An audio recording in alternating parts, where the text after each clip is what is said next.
All right. Hey, what's happening, El? Hey, can you hear me okay? Oh, yeah. Good deal. Coming loud and clear. Trying to make some room. All right. All right. How's it going? So I decided that I was not going to write down anything today. I was just pretty much going to wing today's live stream. Uh-oh. Yeah, man. It's just one of those days that I don't want to say I'm not really feeling a live stream. I just more to the point that I was just kind of feeling just a casual conversation today that I just really wasn't feeling any particular topics or anything. So I would just kind of come down today and just kind of, see how it went. I have to have this video up on my monitor here while I'm talking. Let me get it open. I was reading your post on, was it Rush? Mm-hmm. Yeah, luckily I didn't buy from them either, so I've avoided Powertown and Rush, and it sounds like, who is it? Sal? Is that the guy's name? Yeah. So it was like 2 days ago or 3 days ago, something like that. He was on Instagram. He left this post, and somebody was complaining about him creating Donald Trump figures. Oh, I have no complaints about it. Like, I think his Donald Trump figures are probably the best figures he's released from his collection.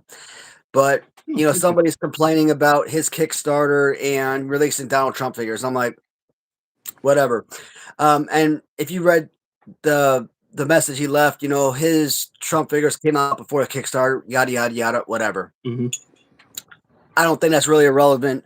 To me, my complaint is, dude, your reputation is already in the shitter, and you going out and literally shitting on the collecting fan base as a whole. He is not going to recover from this. Yeah, because his bigger problem is not delivering goods in general, right? Not having a Trump figure or a Biden figure or whatever figure. It's having a figure. Sometimes we're not even having a figure, I think, right? Yeah. I've seen Bum complain about him. Luckily, I've never looked him up, but it goes in with the Powertown where you don't deliver. And that could hurt other pre-orders too. I mean, luckily, I think I'm confident that every pre-order I've made will deliver. I mean, it's like Collect Major, I think Epic Toys, who else? Pro Wrestling Tees, those G.I. Joe style figures. I mean, these are big enough companies. I think I'll get them. And I think there's one more. Isn't there another one? Try to run toys. The Harley Race one. Yeah, so I'm kind of confident that hopefully I'll get all those, but it gets you thinking like, oh, maybe I should stop buying pre-orders. Hey, what's up? What's happening, brother? Now, you're gonna make Bum angry. Bum loves Rush and Sal. That's like his favorite dude. He's taking himself out.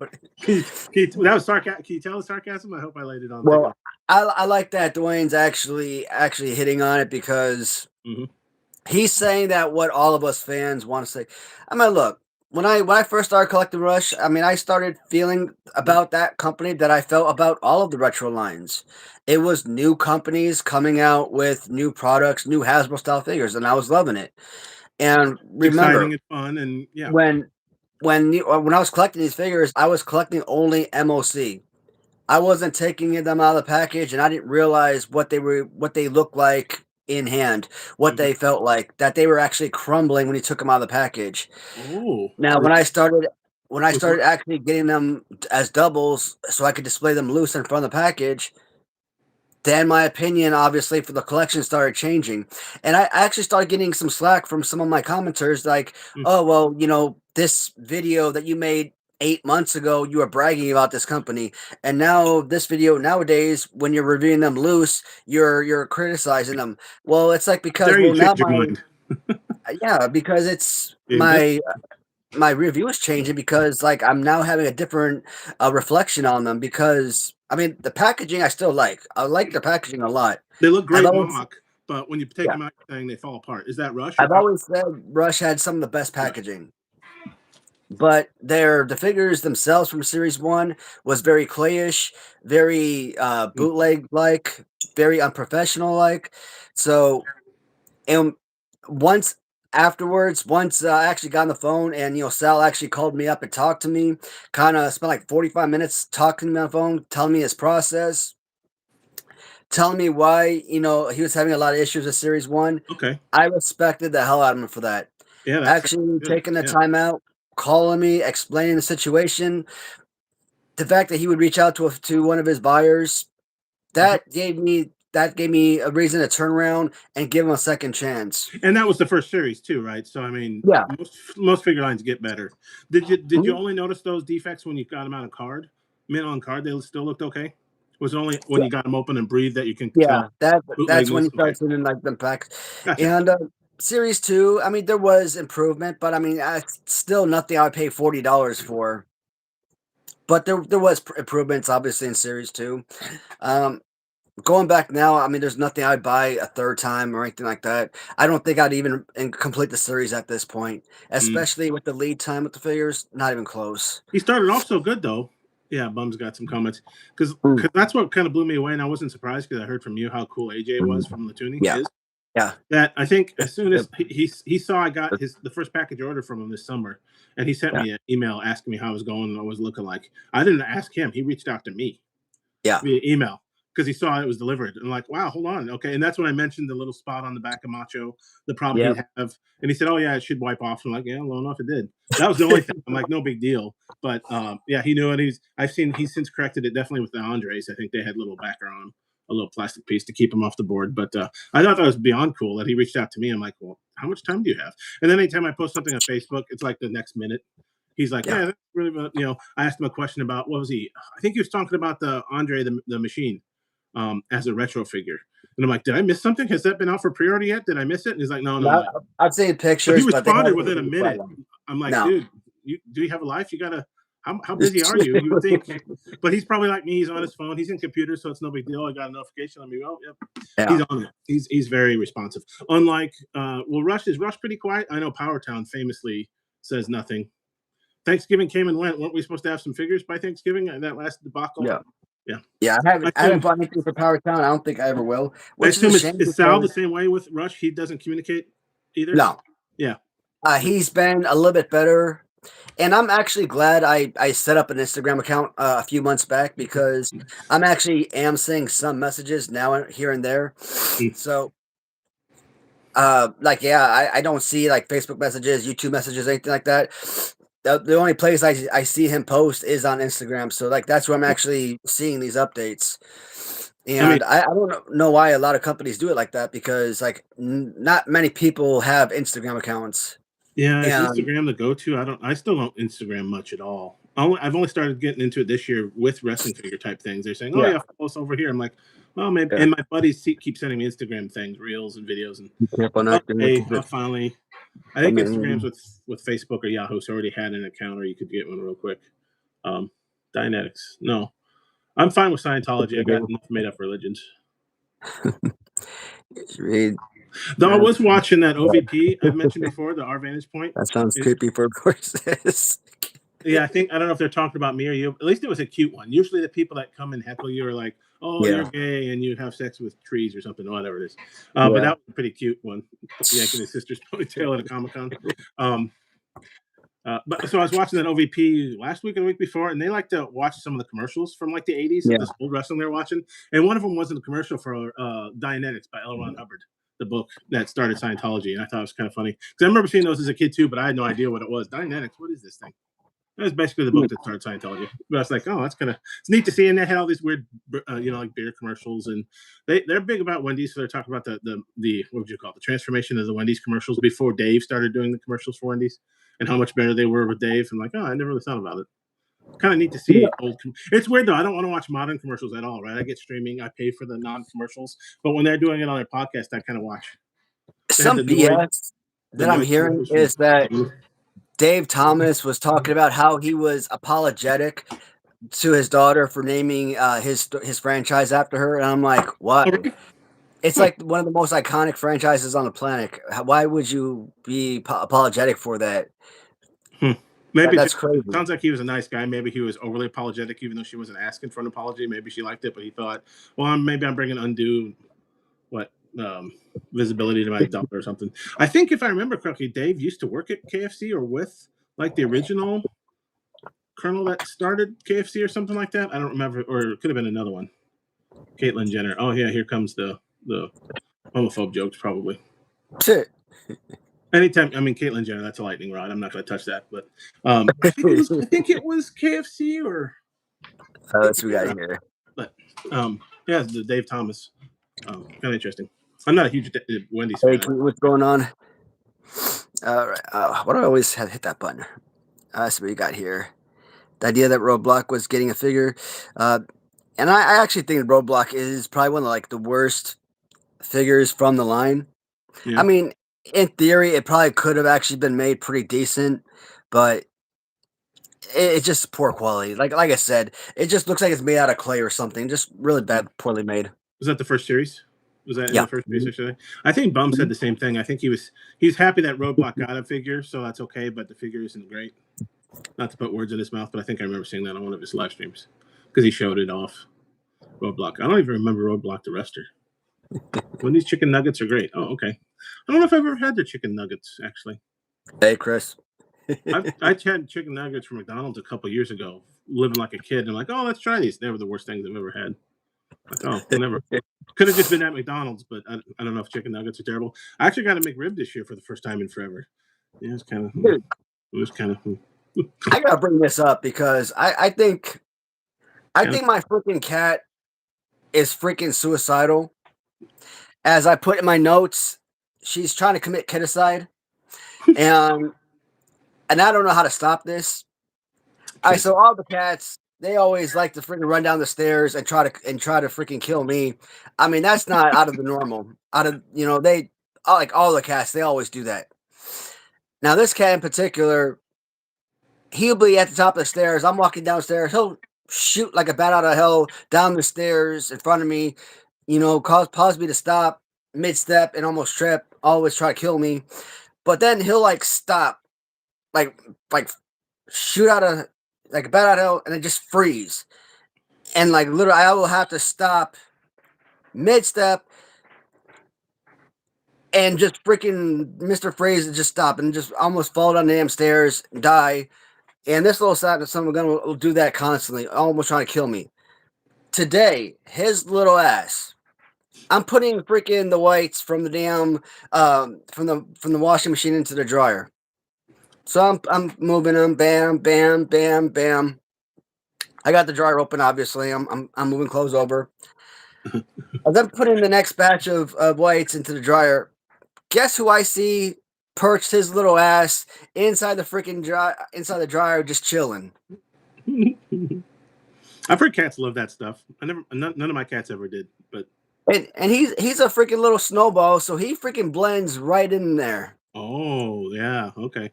So if I didn't freaking see his little ass, like his damn eyeball staring back at me, I wouldn't have even noticed. I wonder how quickly would she have made a noise if you turned it on and it started tumbling. Probably would have survived a couple tumbles until the heat got in there. Been a disorienting, but yeah. Like now, and Summer and Morty, they follow me everywhere. Like I can't even get up out of the living room, walk to the kitchen, walk to another room. They follow me all around the house. So where you going, Dad? Where you going? Pretty much, like if I go and I want to take a shower and I close the bathroom door, they will camp outside that bathroom door until I open the door and they want to come into the bathroom to be in there with me or something. Are they fine with water? Do you ever give them like baths and they're okay with it? Or it seems like most cats don't, but some do. I mean, we bathed them, several times when they were babies, but not anytime recently. But I'm pretty sure they'd be fine. Do they? But the fact that this son of a gun like sat there was trying to take a nap inside the damn dryer, I'm like, you little maniac. Plus, him and Summer, they like to sit on top of my shirt, and they like to sit there and like suckle on my freaking shirt. Oh yeah. And I'm like, I don't want to get your damn spittle all over my shirt, so I'll push them down, and they want to get back up and nestle and just spittle all over. I'm like, you nasty, no. Like they're babies with mama or something. I guess. Yeah. Oh. So Sabrina, she's all like, "Oh, come here, babies. I'll let you suckle me." I'm like, asshole. Do they though? I think because they're still your children first and foremost, right? They follow you more than her, don't they? Oh yeah. I think they're adapting a little bit more to Sabrina now, but yeah, they still hover all over me. You know, they still listen to me and whatnot. Oh, and they freaking destroyed my damn Christmas tree. I don't know what the heck's wrong with these little suckers. They like live inside the damn Christmas tree now. You got to show them Christmas Vacation and what happens to cats and Christmas trees. They don't want to be in there. Remember, I think didn't she wrap that cat up first as a present, and then she wrapped the Jello? I think, yeah.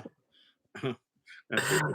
I have to watch that again. I've already watched it once, but I've already made it through most of the Christmas movies I really enjoy. I started going off the reservation. I think Peacock or something last night suggested an older Christmas Carol that I was watching. It was kind of wacky. It started Albert Finney as Scrooge from like the 70s. It was kind of it was very musical and weird songs that I don't remember in any other Christmas Carol. I don't know what to think about it. And then I fell asleep, so I never finished it. I was just yeah, sure. I mean, if misspelled Chris winning is being serious, then I'm all about it. If he's not, it's not really that funny. Yeah. I mean, I made better jokes when I was 3-year-olds in my diapers. Nah. And yes, I said 3-year-old in a diaper. Nah. I hope by 3 you're not in a diaper, but you never know. Chris might have still been in one. So the how's was it Cubby that had the danger a couple weeks ago? Did she have the what? Cubby? Was in danger health wise? No, Fox. He's Fox. the oldest one. Fox. So he was the one that was hospitalized back in October. So how's Fox doing? He's better now, I guess. Back to his old self. Pretty much. Still being a grumpy old guy. I was just gonna make that joke, shaking the paw at clouds and stuff, like Grandpa Simpson. Does he ever go out there in clouds? Pretty much. Still like hangs around the floor heater a lot when he's not like all over my wife. That makes me all jealous. And whenever she gets like her laptop in her lap and she's playing like World of Warcraft or something, the boy always wants to sit in her lap or whatnot. It's like, dude, she's playing a game. She doesn't have a lap for you to sit on. Cats never like, I want to hold you. Come sit in my lap. And no, he wants to be all over. I'm like, he's an asshole. Sounds like a cat. Yeah, whenever my nephew has a couple big dogs and they do something silly. Well, I think they're two different sizes, and so he bought like a new dog bed for the small one. Yeah. The big dog barely fits in it, but sat in it anyways. And so it's like, because fuck you, that's why. He took a picture, but that's the caption. It's like, yeah, dogs and cats, they're going to do what they're going to do. They don't care that you're in the middle of something. They're going to crawl on your lap, your chest, whatever. I always like the cute pictures of the cat on the shoulder, like looking down, like, what are you doing? One of these days, I'm going to get a video, and I'm just going to record freaking Morty or Summer, one of them just like sitting there sucking on my damn shirt. I'm going to post that, be like, this is what I deal with on a daily basis. That is kind of weird. I mean, it's kind of neat, but it's also, yeah. I mean, if they suck for a long time, then you got a wet shirt there. Yeah, it's gross. Then I got to change, and then I got to sit there and got to change shirts. I'm like, can't they just make biscuits now? I like that when they just randomly make biscuits. You heard that term? It's like, yeah, that's what my wife called. Like, my wife was like the first person I ever heard make that phrase, making biscuits. Yeah. I guess that the cat community likes to call it. I never called that when I was a cat owner. It was only after the fact. I'm like, yeah, that is kind of what they're doing. I used to have my last cat I had who would just kind of crawl on your lap and just start clawing at your could be your stomach, your chest, your leg, whatever. You're like, what are you doing? Making biscuits, apparently. I'm like, oh, okay. More power to you. So lots of cat news.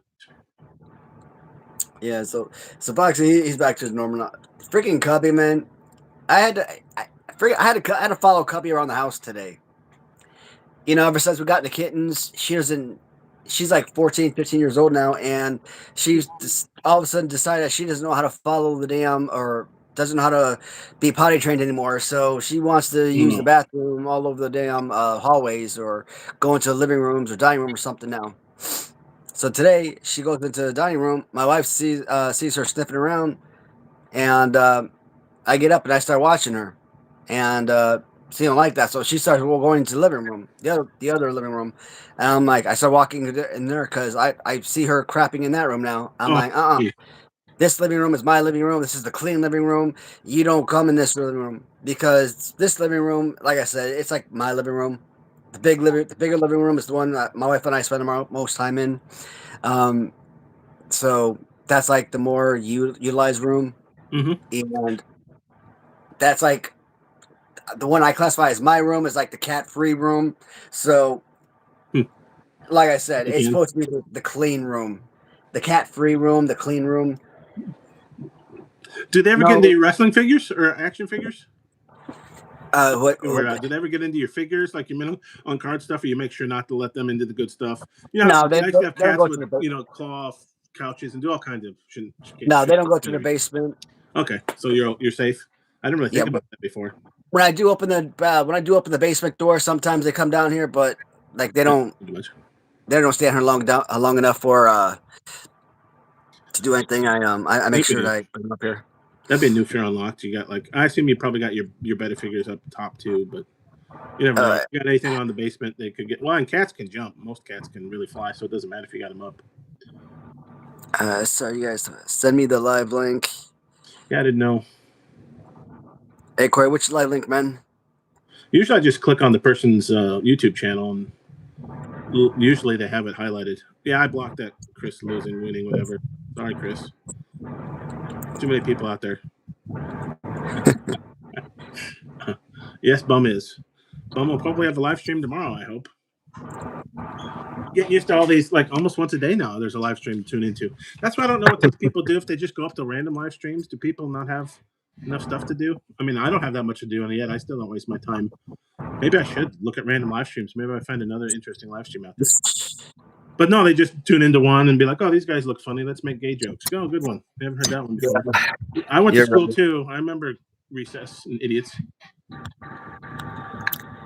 Or they break out their joke book.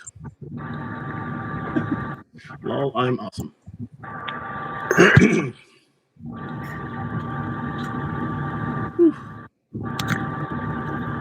drinking two-fisted mezcal tonight.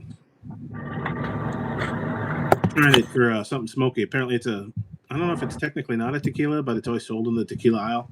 But it's supposed to be smokier, like a Scotch apple, but I can't really taste the smoke in them. Yeah, man, I was thinking about drinking tonight, but I'm like, I think I'm safer with coffee tonight. Coffee does sound good. I mean, with it being cold out in wintertime. I got in from trying to do a preemptive strike. I had some hard snow at the end of my driveway, and they're talking about a winter storm advisory tonight. But it sounds like not much snow, but maybe some freezing rain, and I could just imagine that solidifying and not being able to get out of my driveway. So I finally cleared that off just in time for maybe another storm tonight. Oh, damn, guys. Hey, Corey, you didn't miss a whole lot, man. At least not yet, but check this out. Let me tell you guys a story here. It's back. And check out what is this? We've had Kelvin before. He gives us choices. I can't remember the name. We'll have to see. Remember, because before it was like, this horror movie, that horror movie, this artist or that musician. Yeah.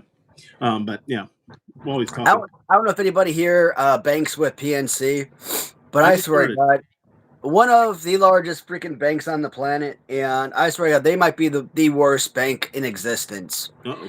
So there's a lot of competition, unfortunately. And no maniac, Matt. Yeah. So, all right. So 2 weeks ago, 2 Fridays ago, a couple of my contractors, the guys that I'm paying to work on my pool deck, and so they go to Radcliffe, Kentucky, to the Navy Federal to cash a couple of checks, personal checks I wrote them. One check for $9,000, the other for $17,500. They go to the bank. Bank tells them they can't cash the checks, that they don't have enough money in the bank to cash it. So the best they could do is give them a certified check, or not certified, a cashier's check. Oh, so these guys wanted cash, not deposit. Yeah, so account. They wanted. Yeah, they didn't have that much cash on. Yeah, I never thought about how much. If it's a small bank, maybe they never need cash anymore. Huh? Wow, yeah, so okay. I don't know why they just couldn't go take the money and deposit the actual personal checks I wrote into their bank, but they wanted. So they went to my bank. Like, my normal bank is USA, but that's a bank in Texas. Like, I don't have any local bank here in Louisville. Okay, yeah. So the closest bank that I have is Navy Federal, and Navy Federal has many branches, and the closest one we have in Kentucky is in Radcliffe. So that's like a 45-minute drive from Louisville. So they went there personally in that bank. Okay. And so they came back, they deposited it into their PNC bank here in Louisville. It's 2 weeks later, and it's still showing as pending. The checks haven't been verified. What the hell you mean it hasn't been verified? It's a certified check. Or I'm sorry, not a certified check, a cashier's check. It's like if I hand you a $10 bill, you put that $10 bill in your pocket. That's $10 in your $10 in your wallet, $10 in your pocket. That's the whole point of a cashier's check. Is it's not Yeah, just a personal check. Yeah. if I hand you a cashier's check for $10, you put that in your pocket. It's just like if I hand you a $10 bill cash. It's still $10 cash in your pocket, one way or the other. That's the bank telling you, yes, this is 100% certified, guaranteed. This person had $10 in their account. They withdrew that money from their account, and it's now basically cash in your pocket, only in check form. Mm-hmm. So I don't know what they're doing, because the funds have already been withdrawn from my account. The money isn't in my account; it's gone. It's been gone for 2 weeks. You're saying that's PNC that's holding it up? Yeah, the PNC is it's showing in this guy's account, in my contractor's account. Like he showed me his cell phone, showing that it's in his account, but it's showing as pending. So he has no access to those funds. And for like 2 weeks, they haven't been able to really do anything in my property because he has to buy all these extra materials, and he told me that he's basically been paying out of his own personal account because he hasn't been able to pay based on what I paid him. So that's why he hasn't been able to do anything. And I'm pissed because this is basically putting us like 2 or 3 weeks behind. So I'm over here. Maybe the amount or something. I'm not saying they should pend it, but yeah. What is it total? You said it was about what 26,000 total, or was it 17? Something like that. It's over 10. I think 10 is still that magical number where they say, oh, the FBI and or something. Yes, I'm gonna go back and read some of these comments real quick, and I'm gonna get back to the story because it's a good point though. Because this story, this story is long from over. I mean, there's a lot more details, but I don't write that many checks that large, but I did have to write one for my final payment for my roof, and I think it was about 14, 15, and it was just a personal check. And as far as I know, the loafing company had no problem cashing it. And I mean, it's over that 10,000, so I don't know what. I do have a PNC account, but it's just because that's the branch closest to my house, so I just keep it for if I ever really need cash, which is rare and rare anymore. Just because I'm lazy. Well, and it was one of those. They sent me a letter. Hey, we moved into the area. You get $200 for keeping $500 in an account for 6 months or whatever it is. One of those things. My dad used to chase those. Like, well, I want a bank with closer to if I do need cash, and you'll give me a couple $100 for keeping the money there. Sure, okay. So that was a couple years ago. Chris Chan,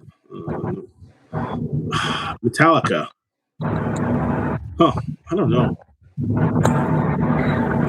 Man, I only know that name because I watch a lot of freaking Pegasus and Xenoshot and Sensitive Society. Is it okay? I don't know any of that. What you just mentioned. Are you talking about Chris? They're all what do you call them? Commentary channels. What do they commentate on? Everything. Can I get paid to commentate on stuff? And they talk about. But give me some money to get. I'll give it. Right?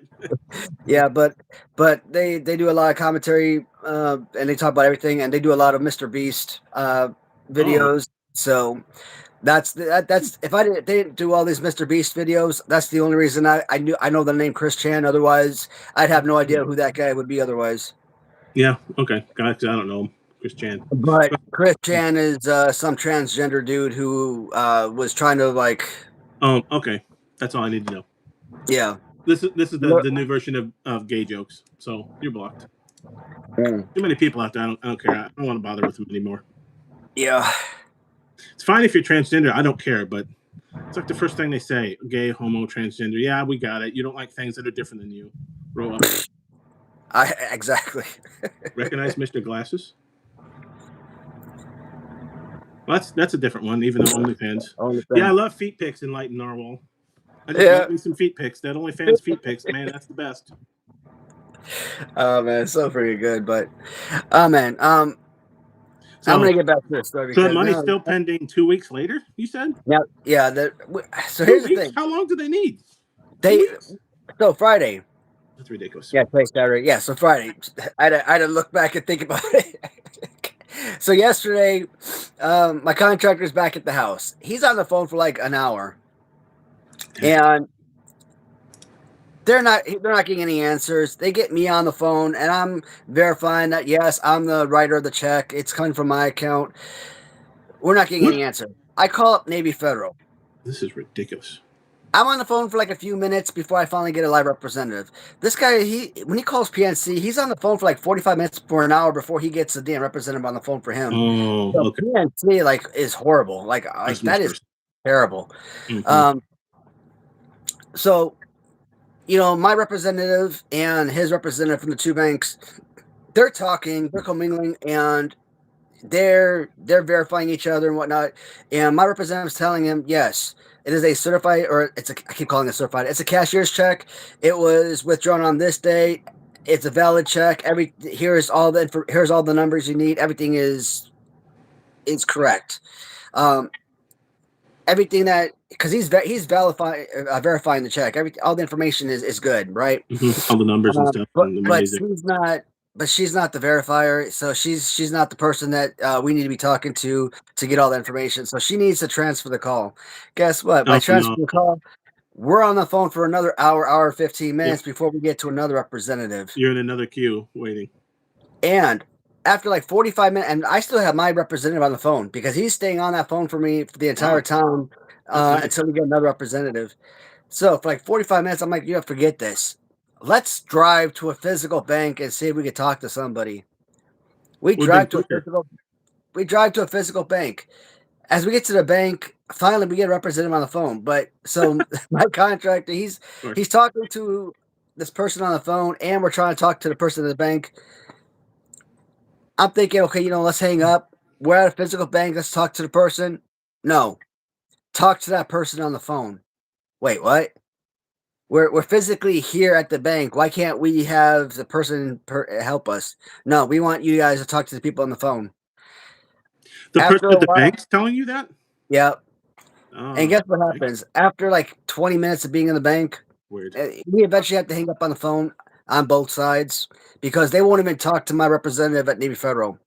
So I don't know why I kept them on the phone for an hour and 15 minutes because they wouldn't even talk to them or deal with them.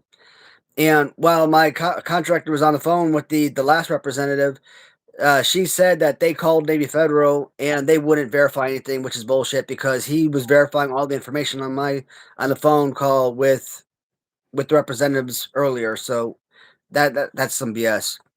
They finally take us in the back office to sit down. Guess what they do?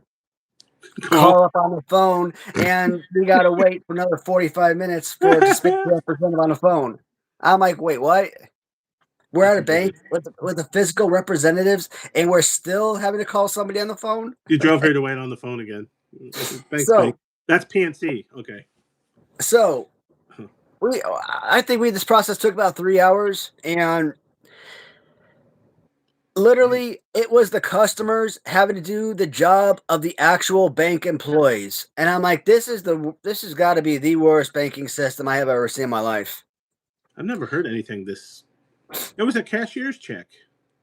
Exactly. And I don't understand why. And they charge you for cashier's checks, right, on purpose, because they're like verified and trusted. No, it's not a personal, right? It's not free to get a cashier's check. So what was the point of? Well, I guess they gave him one, but still. Like if you got your own cashier's check, I think I had to do it when I did close my last house. I had to pay a few bucks to get it, right, for the final down payment, whatever. They charge you for that, and yet that's not trusted anymore or something. I heard some horror stories about some other. I think it's Fidelity, but they're not really a bank. People you trying to use them as a bank, and sometimes Fidelity would hold funds longer than they expected and stuff like that. I didn't know why, but I wonder if there's some kind of weird. Maybe that's the reason PNC's. I mean, it could just be where they say don't attribute to malice. What could just be stupidity or laziness. Yeah, exactly. So the money's still frozen at this point? As of yesterday, they told him about let's say 48 to 72 hours. Sure. But they've been telling him that for 2 weeks, so we'll see what happens. I'm not going to hold my breath. Do you want to make a bet for against that'll happen? Oh my gosh. Hey Corey, I have not seen him on here. As a matter of fact, the last time or the only time I've ever seen him on here is that one day that you told him about the channel, and he was on here making fun of the channel, as a matter of fact. And I actually went back after the live stream, was watching his live stream where he was watching my live stream, talking all that smack. I'm like, dude, really? You tune into somebody's live stream or show for the first time ever, and you're talking shit? Well, like that, whatever. But Can we watch the live stream of somebody live streaming watching our live stream and see if the universe ends? That's funny as hell. But black hole forms, Earth gets sucked in. Oh well, don't have to worry about my mortgage payment next week. But yeah, man, that's literally the only time I've ever seen him on my live stream. It's just that one time. I don't think I've ever seen him on here again. It's possible maybe fake accounts might have come on once or twice afterwards, but I don't think he himself has ever been on after that. Yeah, good question here. But Andre the Giant competing in the World's Strongest Man, because those dudes train hard. But and Andre famously really didn't train. You could tell like he wasn't muscle bound. But the stories you hear about him, just like that one story about I think him and Arnold Schwarzenegger were fighting over who was going to pay for dinner, and he just like I guess easily lifts him up and puts him up on a shelf or something and said, "No, boss, I pay." And I think Jesse the Body Ventura said the same thing. And these guys aren't small. Jesse maybe it wasn't as muscular as Arnold, but I think he was taller. But he remembered in a ring with him once, and I think he just threw him up on the top rope, not very, very casually and easily. Never felt it harm, but he was just like blown away that because nobody could manhandle him that way. You know, I'm sure Hogan probably had a story or two about that too. Hogan's a huge guy. You know, I would think most people would take effort to move him around, but Andre would just. So I don't know. That's a tough question because like those guys train constantly in that competition. So you'd like to say those guys would win, but we've seen Andre famously do a lot of stuff. That's a shame. I would have liked to have seen that. Andre in the World's Strongest Man competition. What would be really great though is if he was winning and on the side he was just sitting over there casually drinking, you know, his 50th bottle of wine for the day or whatever, because he was famously could drink, you know. He's just sitting there drinking while everybody's getting ready for the next event, and he's just over there pouring down wine in his gullet, and then he comes out and he blows them away again, half drunk.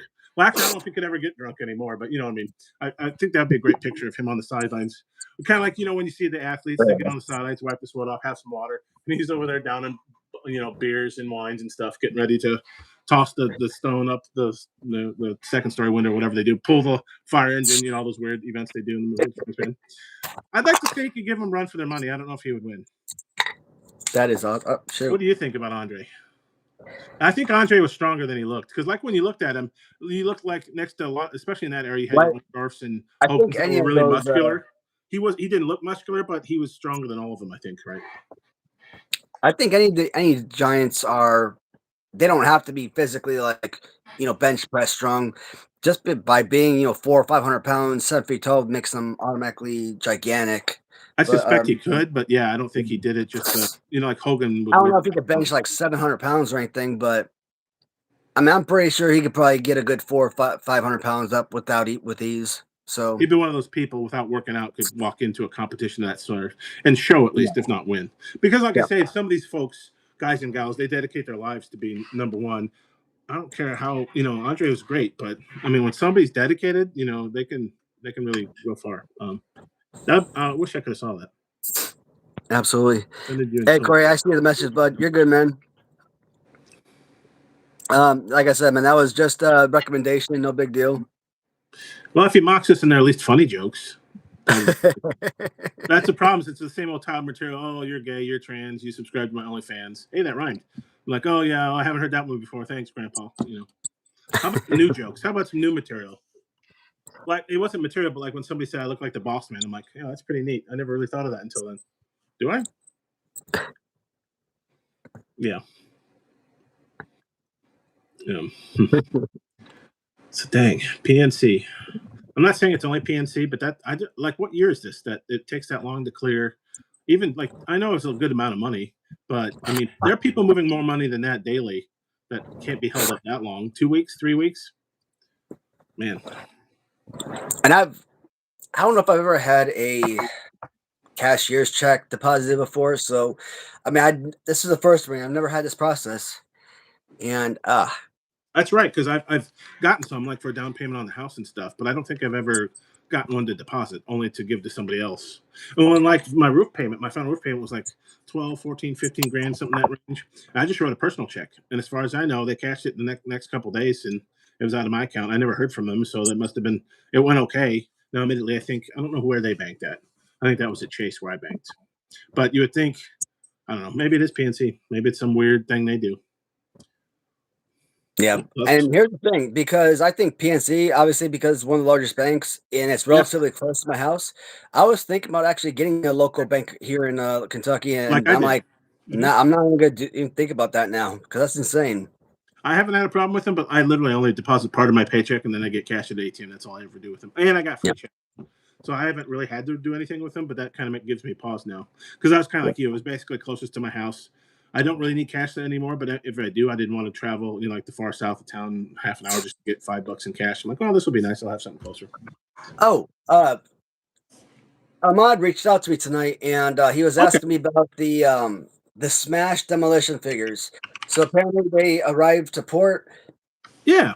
and he was letting me know that I did not order Smash from demolition. I'm like, really? Really? I could have sworn I ordered those suckers already.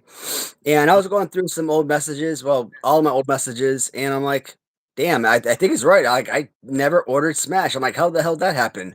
Like I ordered Yeah. like I was actually going through, I'm like, the Macho King, like I thought like the most recent one I ordered that, like I ordered one of those. I ordered the gold Macho Man. I ordered the one Tarzan Macho Man. I'm like, okay, one of each. But then as I was scrolling through, I'm like, wait, I ordered all of those before. I ordered two of those before. I'm like, ah, shoot. I'm gonna end up with three of those suckers. So I Oh, okay. Yeah. Yeah. So I'm like, I didn't even realize I ordered those before, but I completely forgot to order Demolition Smash. I haven't ordered the signing Andre yet.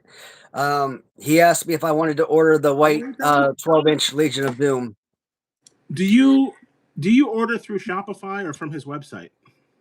I You go order through the Latoonie website, but quick. when I pay, it pays through Shopify. So you might be able to look up your orders on Shopify, even if you don't keep them up to date. I've noticed that it seems like almost every site I go to, you might not notice it, but it's Shopify. J&J Figures, Latoonie, Yeah. Major Pod, collect majors through Shopify. I think there's a few other sites, but I was looking at some coffee the other day and I'm like, oh, that's a Shopify. But that kind of begs the question. So you should be able to pull it up. I keep a spreadsheet though of all my pre-orders, so I know when they should be expected. So I know how many I've ordered. Well, up until now, I've only ordered one ever. Um, but at Latoonie, I've been kind of parsing it out. I don't think I've pre-ordered everything. I'm kind of looking now on my Shopify account.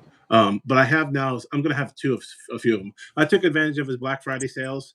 Like I asked you, and like now that I've got some LJN mocks from Mattel, like I think a couple of the Toonies at least would be neat to have next to him. So he was putting, I think the Now or Never Macho and the original Pink Trunks, and I think a few of the Andres. So I bought the doubles of those that'll keep him in on card. Um, just put next to the LJNs. I'm still nervous. And then I think he had a Cyber Monday deal because I missed the first one where I think if you bought a Giant in stock, you got the WrestleManic for cheaper. So I'm going to get all three. I already ordered it. All three on Macho WrestleManics retros. I'll keep those mint on card because I've got them loose already. Yeah, though tonight I tried to find my pink one because I got a bunch of Machos in. I want to see them next to each other. I can't find it. I got the new ones that is it Figure Collections just dropped. I got those finally in the mail this week. I'm getting two jungles, I think. Limit itself to real life friendships. Yeah, Corey, kind of like going through and like watching his videos. And like I said, man, like whenever he does new live streams, pretty much anybody I subscribe to, I get notifications when anybody goes lives or new videos pop up. So, and it seems like whenever he goes live, he always goes live for like 12 hours a day. So, Wow. yeah, it seems like I'm always like watching TV or something with my wife. So, I'll pop it up for like a few minutes just to see what's going on. And or I might be a few minutes late, and he'll already have like a bunch of comments. I'll read through, see what's going on in the live stream, and I'll pop it in for a few minutes. And I try to stay up to date with pretty much anybody in the community, collection and wrestling community, kind of see what's going on with people. But and people keep me informed with what's happening and whatnot. But Okay. but like when it's like 3-4 hours long, 12 hours long. I'm like, man, even when my live streams are going 3, 4, 5 hours long, I'm like, even for me, like I'd have to take like 2, 3 days to watch some of my own live streams. Like that's why I kind of want to keep my live streams to like an hour and a half, 2 hours, because those are actually manageable. Like I could sit down in the morning time, have a bowl of cereal, coffee, or something, and actually watch like a 2-hour live stream in one sitting. That's possible. Yeah, I haven't seen live streams that long. 12 hours is ridiculous, but I have seen a few like Twitch and other things that I'll fall asleep to, and then I'll wake up like you're still on playing this video game or whatever. How long are you going to Twitch? Holy cow! I'm lazy as much as the next person, but they've been on for like 8 hours at that time. I mean, I'm waking up and it's light out. I'm like, and you're still Twitch streaming? What the? I mean, he might be exaggerating, but I don't think so. Like he really be going for like 8 hours. I think he did have a damn stream going for like 12 hours one day. Wow. Like it was long as hell once. What are you I did. Oh, like I do think I seen the stream go for like 12 or 13 hours. I'm like, why? Was And anybody watching? I mean, nobody's watching all 12 hours, I don't think. But was anybody watching by hour 12? Yeah, I'm pretty sure he had a ton of people. Man, probably he probably got like 1,000 views on that darn video. But I mean, it's probably him kicking back, drinking a 12 pack throughout the 12 hours. So me, I don't have cans of beer. Like if I was sitting there drinking, I'd probably have like some tequila or vodka or something. So 2 hours in, I'd be like, by the fourth hour, I'll be. And so it'll be like people just tuning in every 30 minutes to see if I'm still passed out. 3.5 hours later.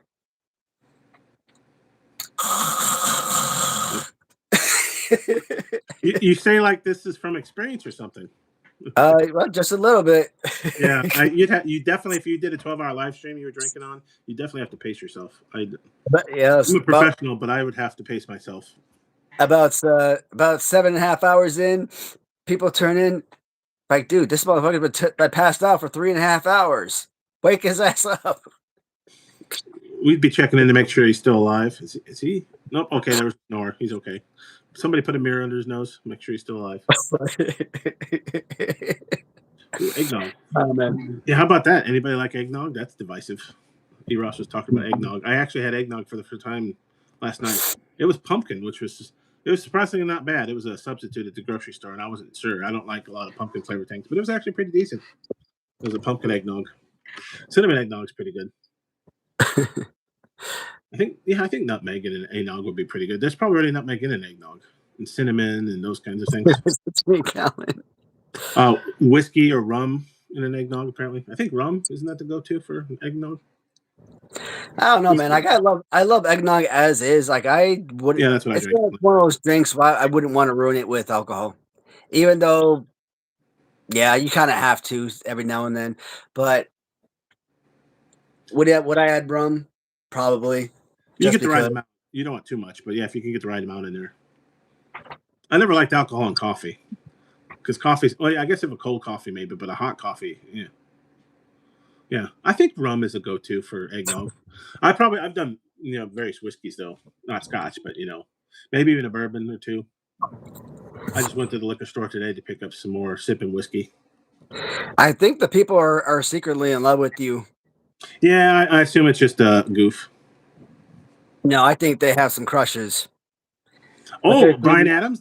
I got a couple Bryan Adams figures, and I think I think you have some fans in the comments today, and can I start an OnlyFans? I think they're just trying to show their love. Sure. They just don't know how to appropriately word it the correct way. Well, how about I turn them off by saying I've got a spreadsheet that tracks all my wrestling figure pre-orders? Does that do it? Does that make everyone excited at home? I have an OnlyFans where I just go over my spreadsheets. It's really hot. People see like the amortization schedule, how close I am to paying off my mortgage. When I'm expecting my next batch of wrestling figures, it's pretty exciting. I say that only half kidding because I do like spreadsheets. I'm a big math nerd, so I'm very organized. I've got spreadsheets for bills and like when I should expect my next, the snap. I'm not kidding. That is true. There's truth to that. But I do have a spreadsheet because you were talking, and now that I started buying more figures on pre-order, I need to start keeping track, especially like Latoonie, because he's got so many on pre-order that I'm like, man, I can't afford right now to buy like all 20 on pre-order. That's that's real money. So I've kind of parceled it out a bit. So like next time I make an order when he had Black Friday sales, I think I finally threw in, and I just checked. I threw in the pre-order on the Andre contract signing and the Candy Chuck and Macho. So I do have those on pre-order finally. I was waiting. I figured I'm not in a rush. People still haven't fully discovered Latoonie, but eventually this might become a collect major type of thing where you better buy. I did find somebody, the ultrasonic, now they've been doing mint on card. That's one that I can never have mint on card, that I've almost thought about paying a little bit extra aftermarket to buy the ultrasonic macho mint on card just for that reason. It's a problem once you In start fact, going mock. I think I'm gonna do it. I think I'm gonna go ahead and open up this sucker. Not tonight, but I am gonna open it. You're trying to string along our visitors. Tune in next time for ultrasonic macho unboxing. No, because the yellow trunks mega powers Macho Man's coming in, and if You I get do two of have, those? yeah, if I do have 3 gold Macho Man coming in, and yeah, it just makes sense to go ahead and open them because At least one. yeah, I do have all the Macho Man sitting in front of their card figures, so I think that's what I'm gonna do. I'm gonna have all the loose ones sitting in front of the card pieces. Yeah, I don't think I could ever have only one and keep it mint on card. First one I open. Then it's a matter of, do I buy a second one? I'm not going to have everything mint on card. I don't know that I want to devote space to that either. But the LJN style, is kind of fun. So I want some Latoonies to go next to the Mattels. Yeah. I think now that I've got 2 Logan Paul black cards. So now I need a Logan Paul blue card. It's kind of funny that I ordered just one Logan Paul. I'm like, I'll probably get the blue card. Nope, they give me another black card. So we'll see. I've got my black card collection finished. Now I need them on blue. So I need a Hogan and Cena on blue, and a Paul technically. Man, I'm reading all these comments, and this stuff is gold, man. Is it? You ain't bricked up. Oh yeah, so I'm missing Narwhal because I blocked him because I didn't really care. Top shelf spirits. Yeah, I'm drinking. I think it's called Zicala. It's a mezcal that they were giving out free tastings today, and I always wanted to try mezcal, and then I got another mezcal Verde Amorous.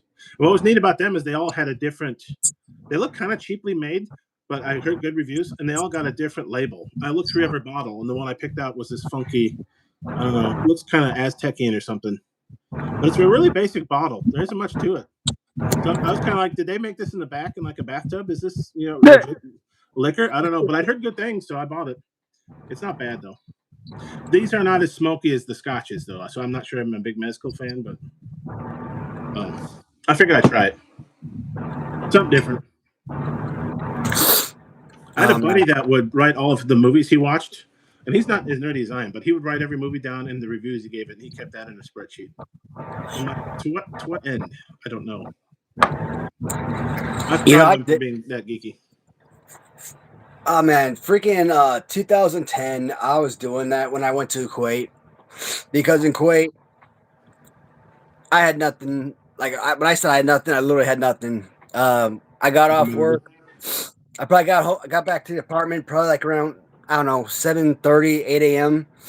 And during nighttime, like during my dinner break, I'd drive over to like MWR, and I'd get 2 free movies. Oh, okay. I would check out.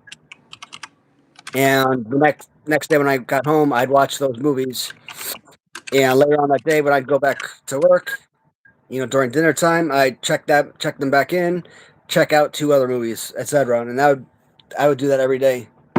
And on days I'd be off work, I'd check out 2 TV shows. Oh yeah, mix it up. And that way I'd have more things to watch while I was off work because obviously they're longer. So, and I just wrote down this whole list of things I'd watch. I probably had like 150 things I'd watch over the course of like those 3 or 4 months that I was gone. And it just shows you how little of a life I had. Like I didn't go anywhere, do anything for like 4 months. Well, was there anywhere to go or to do? I mean, when you're in Kuwait, like I said, Kuwait's very westernized. So like you're not like not. Yeah. So you live out on the economy. You live in your own apartment and everything. But okay. Like you could go shopping. You could like get yourself a cab. You could go to the mall or go to the movies or go grocery shopping or whatever. But I was literally trying to save every dollar that I made, and I didn't have any Kuwaiti dinars. So anytime I went shopping, grocery shopping, I went to like the PX or something. And all those movies and TV shows were free, so that probably also had that allure to you as well, right? You didn't have to pay for them. Was there Yeah, any and then touristy things to do? I assume there would be, but probably, but like I didn't really you go didn't. anywhere and do Okay. anything. So I never left the apartment outside to go to work, and and then later on, once they once they stopped letting soldiers, or excuse me, once they stopped letting contractors get free movies, I'm like, that was stupid.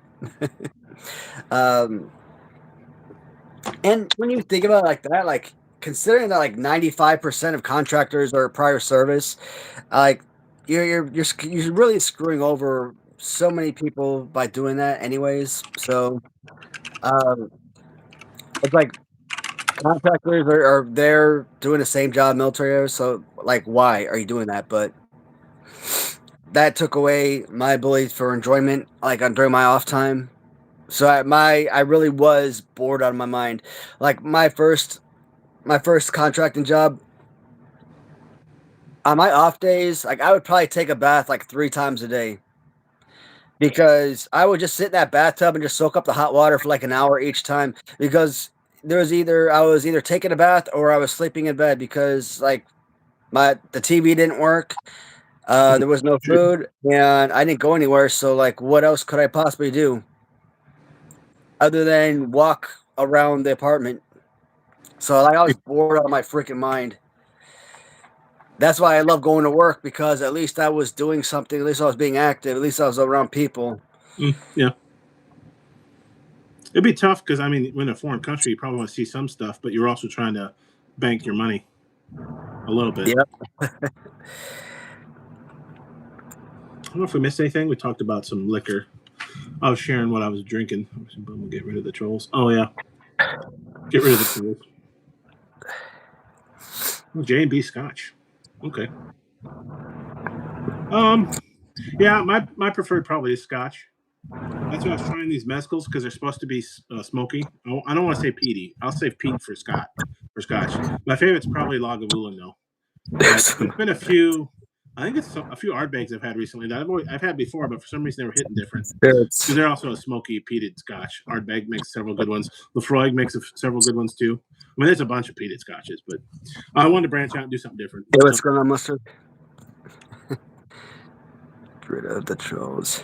Yeah, that's when people like diss you for your channel or whatever. If that does happen, I'm like, grow up. Sure, you don't like what we're talking about, then move on. There's tons. I mean, I subscribe to too many streaming services as it is, and there's too much stuff to watch. I could imagine if you limit yourself to YouTube live streams. Apparently, there's a lot of them going on all the time. If you don't like us, move on. That's fine. I'm not for everyone. I understand it. Stand by the cucumbers. Oh wow, that's awesome. So, who wore it better? Oh, the macho. Who wore it better? Yeah, so I got the figure collections. I think new macho, and I just dawned on me that it's the same tights as the Latoonie. I'm like, who wore it better? I don't know. Problem is, like all the Latoonies have the same pose. All of the figure collections have the same pose too. But I do kind of like, even though it has, I think a little bit of the zombie sailors. That arm, this arm feels a little long, but I do like that you can point it, or I can point it at you. What are you looking at? But what gets me though is like, unlike the Latoonie, shouldn't the glasses go in between the fingers? Yeah, they don't. The best I can do is above so it's kind of a miss there. And it's kind of got a weird. It's got kind of a weird feet placement. I don't know if you can kind of tell, but like if I'm looking at you, the feet are kind of adjacent. I think in the package they even more twisted to the side, like they're walking like an Egyptian or something. It's kind of. I don't know. That's an awesome comparison, and maybe I realized that before, but what are you looking at? With the whole Latoonie collection, but you would like to see some kind of differentiation, especially between the companies. They did the major stars from Collect Major. They did the finger point too. I don't know what you describe these. They're almost like a small bobblehead, right? They're smaller than the retros, but I don't know how you describe them. I would call them bobbleheads. I kind of like them, but the head kind of moves. But what's weird is there's this weird torso action, like you can hula hoop, that they all have that I haven't seen in a lot. It's like a ball and joint or something in there. I kind of like them. I know they're not for everyone. I'm a little bit of a major mark with the BRGs. So when they announced these, I'm like, oh, I got to get some. And I like, one of them, the first one was Macho. The other two were Brian Myers and Matt Cardona, of course, and then Danhausen. That guy has I think he has more wrestling figures than matches he's ever wrestled, doesn't he? At this point, and he's a smart businessman. I mean, he probably makes more money off his wrestling figures than wrestling now. Matt Cardona does. No, well, he might too, but Danhausen. Oh, gotcha. Yeah. So see, here you go. So Latoonie, that's where they should be. Fingers, the glasses are between the fingers. Mm-hmm. Yeah, I'm like, it's kind of neat though. Maybe it's nice to have it different though. And so now I can keep his finger. So I got variety, right? I can. Am I taking off my glasses or am I looking for Elizabeth? I don't know. What about the abs of those two figures? I mean, which one do you like better? Ooh, he's definitely in better shape, the Latoonie one. Yeah. But he's no slouch. Actually, so this is more of the NWO Macho when he started taking more steroids, I think. He looks a little bigger. Where this is the more he's pretty big too. Oh, actually, he's probably thicker than Latoonie, isn't he? The definition is there on the Latoonie. Based on that, I probably like the figure collection abs of a little bit better. But obviously, I like the Latoonie because of the way that the sunglasses actually fit in between the fingers, and like you pointed out, the leg separation of Latoonie, I like that one a little bit better as well. It's more solid. He's staring at you. Well, this one is kind of a side. It's hard to describe. Probably a better one. Do I have the one? You can kind of tell what it's meant to be because if you kind of line up the paint job a little, like on this one, I'm kind of lined up the paint job and he's kind of twisted to the side a little. You know, and it comes in a package, kind of like maybe a little bit less of a side, kind of a little bit of side. Yeah. It's different, so I like that it's different, and you got different colors. I don't know that I needed all 4 figure collections, but saved $5 or $10, I think, with Black Friday. So I'm like, why the heck not? I picked up a couple other figure collections I didn't have, so I had to throw in the Machos if I'm already making an order, right? Yeah, of course. And it's kind of neat now. I've got all these Macho figures. I got to catch up to Bum. I think he's the number one. But variety is good. And it's kind of neat to see them in the different trunks, like the same green trunks, but different poses. I can't find my Latoonie pink trunk to not Macho, but I've got the figure collection one. And so I was kind of going to think maybe doing side by side, like in different poses, maybe, or maybe like a before, like, okay, so he might be all the way up and then he's kind of bringing his arm up or something. You could be like he slowly got the one arm up and the other arm down, and then maybe he starts bringing the one arm down and bringing the other arm up or something. And you got 4 of them next to each other now, so you can kind of do like maybe a stop motion or a movement. Yeah. So Corey was asking if you think that the contract signing Andre was too slim, and I was kind of looking at that. I was also looking at the Big Rubber Guys version, and someone was asking this question over on Facebook too, and I was actually kind of thinking like both figures are having the same similar issues.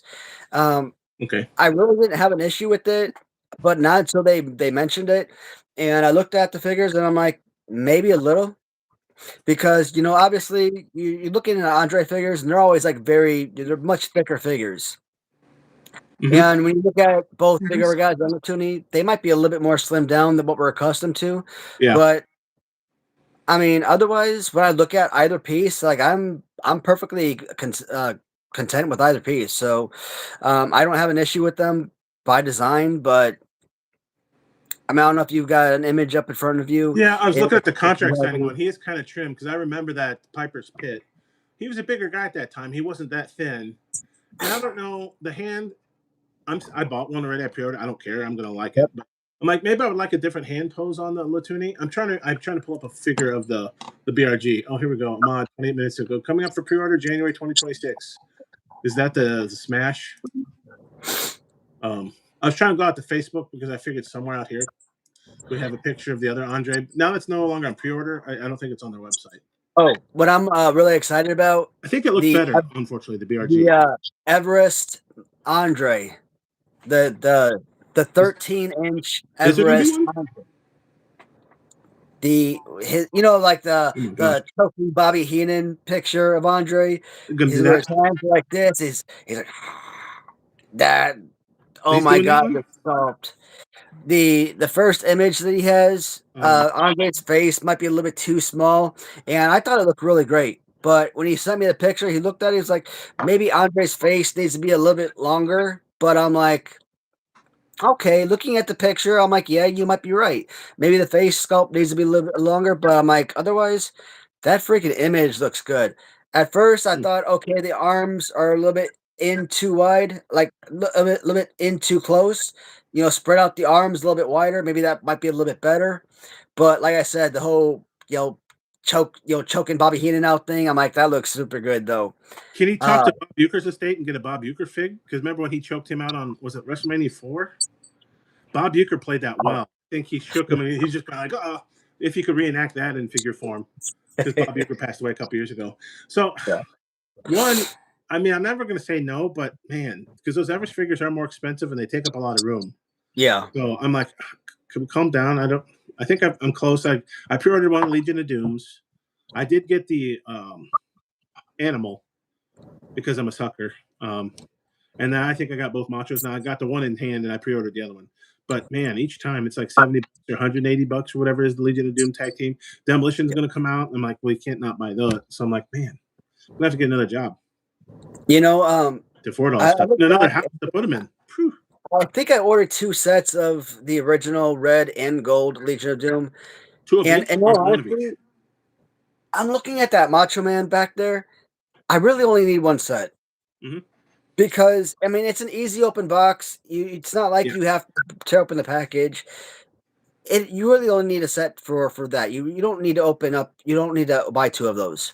Yep. So I'm probably gonna end up having to resell them at some point. I really don't need a second. So at some point, I probably will see those second pieces on eBay in 2026. So, man, it hurt because I think the last Latoonie order I made was like $700 or something. So I could imagine if you got 2 of each. That's just getting 1 of each. Because I was behind. I'm like, well, okay, I'll finally now make the Hall of Fame Macho pre-order. I've been waiting on that because I think I was taking advantage of Black Friday sales and the new animal. Like, well, I should probably buy that. He's only making 100 of those, and we saw Ultrasonic sell out. I want to at least get 1, so I better buy it now. You know what the original idea was? Why only Animal? Why not Hawk too? Because he clearly has rights to Hawk, right? Why is he only going with the Animal? No, he's going with both, isn't he? Well, for the white one, the one-off that he just did, that he released of the Animal, he's only doing Animal, right? The white. Gotcha. I was wondering why he was doing that, and I think he's only doing Smash right now for the Everest. Is the whole Demolition coming out eventually? No, he's got both of them. Okay. I've just seen that one. Demolition. That one's a little bit of a question mark for me. They didn't look quite as good. I mean, I still buy them, but I could see. I mean, he's probably working through some things. The one Smash looked kind of funky. So I would say we all love Demolition. Yeah. From the head down, I think it looks solid. Yes.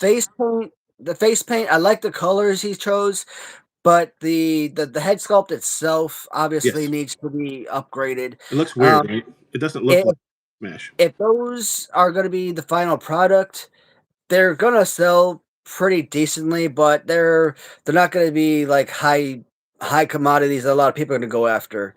Especially because he's running into a buzzsaw because Demolition is hot right now and everybody's releasing Demolition. So is somebody going to buy the latest Ringside collectible exclusive articulated looking like Demolition figures or the ones from BRG Collect Major? They might not buy his more expensive $70, $80 Everest one, even though it's going to dwarf the other ones. Like when you see how tall it is, you want an Everest of your favorite guys.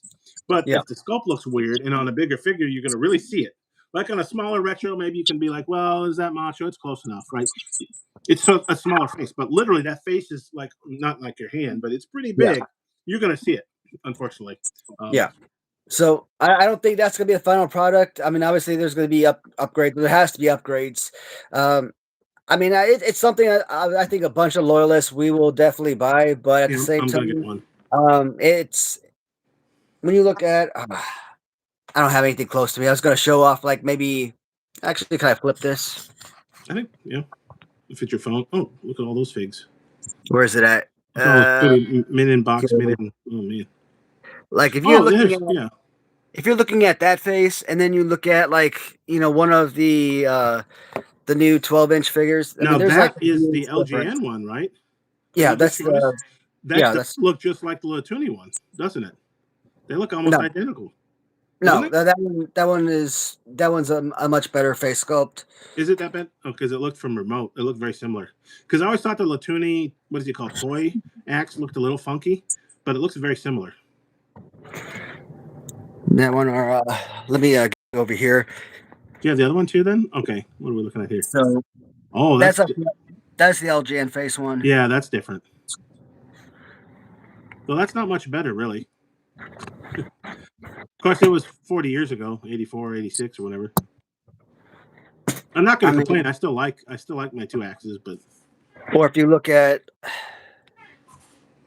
something like Big Rubber Guys. okay, there you go. I still need to get. Oh, that looks kind of. Who is that? That's Big Rubber Guys. Yeah, is that supposed to be Axe? No offense, Matt, but not you, Matt, but Matt Cardona. No offense, but does that look like Axe? Are we going with Axe on that one? Well, though I don't remember when they had that face paint. Was that? Did they actually use that in any of their matches, or was that a toy thing only? That was like I don't remember. Yeah, I don't. Axe with red face. Like my axe was always silver face. So yeah. But doesn't that look funky though? Even the BRG one, I don't know. It doesn't look much better than the LGN one to me. Not that I will never get that one because I think the people on crack on eBay want like $7 million for it. So I'm never going to get it because I missed the original sale. I'm never going to get that one because that was the chase, the variant. And they're like, oh, yeah, we can have it for $400. Like, nah, that's okay. $400, man. I could buy 8 BRGs. I could buy a new computer. I could do all kinds. I could make a couple car payments. It's not worth it for one chase. I do want, because unfortunately I missed the most recent BRGs. Demolition, I got Brian Adams. I got Crush, but yeah. I missed the J&J figures. Sometimes I'll have them on pre-order after the fact. I missed the other 2. So I'll have to try to figure if I can get Axe and Smash somewhere. Maybe somebody will sell it on eBay for a reasonable price. I don't know. Or maybe I just won't get them. Oh, well. So Mustard's asking, what's all the angry love in chat for the red guy? Which one's the red guy? I think he's talking about the toy Axe. It just, none of them look very good now that I look at it. I bought it because I like the feel, but none of them look that good, really. The original LGN, I mean, it's original LGN. The BRG, I didn't think looked that great. The Latoonie, I thought when I first got it, I'm like, hey, it looks kind of funky, but I'm going to enjoy it because it's still Demolition. You know who it is. But actually, the original Latoonie isn't that bad then when I look at the other 2. They're all kind of, I don't know. Yeah, I mean, I like Matt in a way because he's a collector. Not you, Matt Cardona. Let's call him Zack Ryder. I like Zack Ryder. We'll use his nom de plume. I like Zack Ryder in a way because he is a collector, but sometimes he is kind of a jackass and a jerk. If you ever watched him on his Whatnot, there'll be many times people like win one of his figures that isn't signed, and a lot of times he will sign them for you, and you give him a thing, but it's part of the sale. And they're like, hey, what if I threw in a few extra bucks? Would you sign it for me? He's like, well, that's not how it works. I'm like, you can't sign that figure for another 20, 50 bucks or whatever. I mean, it doesn't take that much effort, but he's off-putting to me when he does that. So I don't really ever watch his Whatnot show anymore. But he's a collector, and I do kind of like the Big Rubber Guys for the most part. But he is kind of a bit, and the fact that they're trying to make those worth something on purpose, aren't they? I think you said that too. He wants it to be worth a lot of money immediately. I'm like, well, fuck you, Zach. I want to be able to afford these. You know, what do you think? These are just wrestling figures. I don't want to pay $400 for a toy Axe that was made 3 years ago. Fine, keep it. You know, I'll pre-order it for $50, but you know, for $400, no way. Extra Ash. Oh, okay. Is that Zombie Sailors? Did you get the Hastel from Savini? So none of the Hastel toys. I don't know if I'm done with Hastel, but I'm not going to get anything that's not the wrestling related stuff. And even then, I think, Corey, that I'm pretty much done with that. As far as the Everest Andre, AJ just sent me some stuff today to look at, so I think that's pretty cool. And I probably shouldn't have brought it up, but like that's something I was really excited about. And if it's kind of like a small sneak peek for my guests, then I think it's something that the select few that tune in should have that little, like I said, little sneak peek to know about. But it's probably gonna be months and months away, guys. It's not anything that's coming anytime soon, but I would estimate maybe in 2026, possibly. But at least it's something to be excited about, right? In the near future. So is that Corey? Is that C. Kruger? Mm-hmm. So he's saying he's extra Ash. Is that a Zombie Sailors Ash, or did I miss? I haven't followed the chat well enough. Because I do have a Zombie Sailors Ash, the chainsaw one, and I think I pre-ordered Another one to go with the. I wasn't going to. Bum and I were talking about the Road Warriors by Zombie Sailor they just released, and they wanted $100, and after shipping and handling and this and that, I'm like, yeah, I don't think I want to pay for it. Then for some reason, every once in a while, like Amazon will, Shopify gave me a deal. I think if I spent $100, I'd get $30 off at Zombie Sailor specifically. So I ended up pre-ordering them. I threw in one of the other ashes because they come out at the same time. So I did end up buying them, but it was only because Shopify sweetened the deal. So it's just dumb luck. Otherwise, I wouldn't be getting them. You know, So I still don't know if I like Zombie Sailors. Every one I get, still, they slightly disappoint me. Every figure I've ever gotten, and I've only gotten a handful. yeah. I was excited. I got the Kevin Sullivan with Snake one, and it was kind of funky, and it has the same problem, I think, as the Ash one. It kind of leans forward a little bit. It doesn't stand quite right. I'm like, oh, okay, maybe I'm not as excited. The Macho Man, I knew had long arms, but it's still, the blue and white one. I don't know. It's not so great. I apparently didn't bring it in here with me. Well, I Every like one I the get is just slightly Sullivan disappointing. only because of the snake. Oh, yeah. So, well, it depends on which Kevin Sullivan because there's 2 releases. I got the snake one. I haven't got the pink shrunk ones yet. I got the snake one. Yeah. And I was actually, I actually thought I had like all of them up until I don't know, maybe the purple cards, and I realized that at some point in the red card series, there was a single red card Matt Cardona in white shirt. Obviously, they had a white shirt Matt Cardona on like a purple and white card. They also had that same white shirt released on a 2-pack, which I had both of those, but I didn't know if they had a white shirt Matt Cardona released on a with bloody version and a red card. And I'm like, wait, when the hell did this variant ever come out? Because I never saw that one. Yeah. One day, like a few months ago, I saw it on an eBay auction. I'm like, God damn it! Now I gotta buy this just because I need it for the damn collection, just to keep at least that up to that point complete. But once it got past like $20, I'm like, that's it, because that's like the value of Zombie Sailor figures. So, yeah. I mean, to their credit, I guess if I missed the original sale, they will release them again and again. But that means you would never pay aftermarket $50 for. I mean, I'll even look at like J&J Figures, and they're a pretty good store. But I look and be like, oh, they want King Kong Bundy or Raven for $50. I'm like, no, I'll just wait for it to go on sale because it will eventually. So I feel bad for them. I'm never paying $50 for a new ZST because you just wait for a sale, and they never seem to not make them. Which is kind of indifferent to most other places where, this is a limited edition one of, I think it was KWK. I noticed they have a few weird ones that are like limited edition one of 220. I'm not sure why the odd number. Well, it's technically even, but 220 is kind of a strange number to decide. Like 200, not 200. That's too few. How about 300? No, that's too many. 220. That's what we should limit it to. Like, why 220? Is there a reference there I don't understand? Or did I make that up? Maybe it wasn't 220. It was a weird number like that. They're like, limited edition, one of 220. I'm like, why 220? 220, 221, whatever it takes. What movie is that from? At least with the 1776 Sandman, that kind of made sense. Yeah. With like the, birth of the U.S. type of deal or something. That kind of, like I said, with that reference, that kind of made sense. But some of these numbers, like you said, they're oddballs. The Dory is 250. Makes sense. 250 makes sense. 500 makes sense. 750 makes sense. 1,000 makes sense because you're buying it based on quantities from the factory, I imagine. I might have made this up. But if you come up with a number of like 540, like that's kind of an oddball.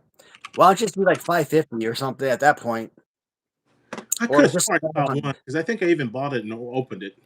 But I can't find it now. Maybe I misremembered it. It was just 200. I'm trying to find it, but I could have swore there was a weird one in here too. That you're like, why did you only make 200? Was not enough. I could have made it up. Even 200 is kind of weird, but at least it makes sense. There's a lot of one of 200s. I'm not finding my 220. Maybe I invented it. But yeah. Anyway, I don't know about the Dory Funks. I think have you pre-ordered the Dories yet? I don't know if I will or not. I don't know. It's neat to have it. That's definitely a different figure that you don't always see, a Dory Funk. Yeah, I'm not finding it. Oh, well. I made it up. I'm making stuff up over here. I could have swore it was like a weird one like that. 220. One of 473. You're like, oh, okay. Does that mean significance to something? Yeah, Corey, man. I'm still wondering if if Net is planning on releasing a 80s Revolution action figure. I wonder if that's why Kevin and Jason were so nervous about giving me an answer regarding what was going on with their action figure, right? Because Jason never got back to me, and why they were playing it so close to the chest, why they wouldn't answer the question directly, why they were being so elusive, giving me an answer. Like I said, man, once he gets back from his family trip, I got to talk to him. I got to see if he's still interested in being part of my line. If he's not, like I said, I got to find a replacement character because I don't want to go out and spend another $200 on a new figure, potentially $300, $400, $500 on a new figure, plus STL file, plus having to send it to the factory, pay $6,000+ for a figure, get it molded and all that, and find out, oh well, his figure, possibly the exact same figure, has already been molded and sent through Random Treasures. Yeah, And like, because I don't. Not only do I want to not create a figure that's already been created, I don't want to create a figure that's already been created with the exact same mold. That's one of the downsides with, let's say, Latoonie and Big Rubber Guys, is that they both created Andre the Giant, but they both created Andre the Giant with face paint. Yeah, and they both came out around the same exact time. Do you have both of those? See, I missed the Andres too, and I haven't found a good enough deal at eBay to get the Andre BRGs. What do you like better? Do you like the Latoonie better, or the BRG, or do you like them differently? I mean, they're both awesome. They're both A grade figures, but they're both A grade for different reasons. Okay. So because I know Latoonie has the advantage because it's an Andre. It's 10 inches. Yeah, all the other ones that have Andre at the same size as everyone else, so that's a big plus. But it looks like the BRG kind of pose might be. I don't know if you like that pose better. So Andre for Latoonie, the 10-inch to the 8-inch, obviously huge upgrade. I love that. And it's heavy. I'm assuming, is it heavier than the BRG? It's massive. It's a weapon. Yeah, exactly. It's an absolute weapon. I love that. So much harder rubber. Generally, I love the softer rubber, don't get me wrong, but in this case, it's like King Kong Bundy LGN. So in that case, I love the fact that you could actually use it to you want to use it to beat up a down intruder. It's a weapon. You could defend yourself. You can assault somebody with that thing. Yeah, I feel it because I opened mine, and both of them, both Andres, the one with the face paint and the one normal, and they definitely, they're heavy. I like the feel. But yeah, they're still got enough of a leg squeeze. They're still malleable, bendable enough, but they are heavier rubber. Latoonie skin tone to their figure is a lot better. Okay. So that's something. Big Rubber Guys with the 8-inch, some people might like it better because it's more in tune with the rest of the figures. They're all 8 inches across the board, so some people might like that scale. Plus, the skin tone is a much funkier, lighter, ghostly skin tone, so that's kind of weird. But the positioning of the hands, it's a better play pose. It's a much better fighting pose. So that's for Big Rubber Guys. Yeah. So that's an improvement for their side. Okay. So, but I do like because the Latoonie is bigger. I'll have like the Andre, or I have the Macho Giant, or I have the Pink Trunk BRG Macho. They're about similar size, I think. Then you have the Andre the Giant Latoonie, which is 2 inches bigger. Then you have the Everest Macho, and so you can kind of have them like all in a row, and bigger vest. I kind of like that. Now, interestingly, Latoonie decided to go with the smaller sized Andre for the signing one. I wonder how that'll work. Like 8 or 8.5 inches, I think it said. For the Andre? The contract signing Andre, yeah, he's making it smaller for some reason. I still don't know, since I never watched that the Toon Stars, I still don't know if I like those figures. I mean, I'll probably buy them anyway, but they're probably the last figures I'll buy of his. You're welcome, Tim. Bottom of the list. Yeah, I keep looking. I don't think my local Target has any Mattels yet in stock, but I keep looking randomly. I think it was a week or two ago. Randomly, I checked Target, their website, and they had Dusty Rhodes and Logan Paul available again. So I ordered 2 Dustys, hoping to get a black card because Dusty was one of the ones I originally got blue card in, and then a Paul, hoping to get blue card because my first Paul was actually black card. And then when it arrived, it worked out perfectly for Dusty. It got a blue and a black. So now I've got Dusty complete. I've got an open Dusty. I've got a blue mint on card and a black mint on card. So Dusty's good. I actually have a black Cena and a black Hogan. So I only ordered one of each, and those came black. And then Logan Paul now I've ordered 3 times. One blue, which was the second one, and I opened it. And then 2 black now, which I haven't opened. So I'm still waiting for a blue on card Logan Paul, which is probably not a big deal because Logan Paul's the only one that's only ever available all the time. I need to get a blue Cena and a blue Hogan. Well, probably 2, so I can open them. Yeah, at this point, when they start talking about you got to get a dark blue card and a light blue card, I'm like, forget that. If I got a black card and a blue card, I'm fine. I'm like, and the poster alternates, I don't care about the poster enough to get the alternates. I just think it would be nice to have a few mock. So I want a blue and a black mock because they're so easy to get and they're only $25. I'll do that, and then I want one to open because I'm still a breather. I want the first one I get, I want to open. So I want to get at least 2 more blue of Hogan and Cena so I can open one and keep one. Yeah. We got to have the hot dog tan Hogan. Yeah, isn't there like 7 different Hogan versions now or something like that? I don't know. I'm not going to chase it. I don't really care. If I get the dark blue or the light blue backed one, that's going to be good enough for me. I'll keep one and open one, Oh, man. It's neat. It's a neat hobby, right? It's fun to buy. Who doesn't like buying stuff, The excitement of like making a purchase, finding a deal or whatever. And then when it arrives and you get to open the package and maybe open up some of the figures, that's fun. Whether you're doing an unboxing video or not. Because like I bought from Epic, I think I bought 6 or 8 figures. And so far I only opened up the 2 Machos last night. So I'm kind of trying to, like Christmas, I'm trying to spring it along a bit. So tonight maybe I'll open another one. I think I got both of the Scotty 2 Hotties, both of the Bryan Adams. I got the other Buff Bagwell. I got one from J&J Figures. I decided I kind of like it, so I bought the black one. I think is the other, and then I got the other Matt and Jeff Hardy.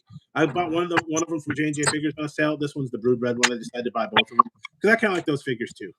Yeah, I'm still missing a couple of those variants, but I just have not been buying a ton of collectibles over the months. But I mean, at some point, I'm going to have to get back into it.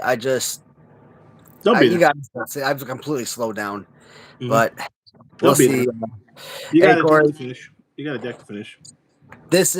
I opened up one of the blue card Hogans, and I thought I was gonna get like the dark skin Hogan poster, and all I got was like one of the original LJN style posters. I'm like, what the heck? That's not what I wanted.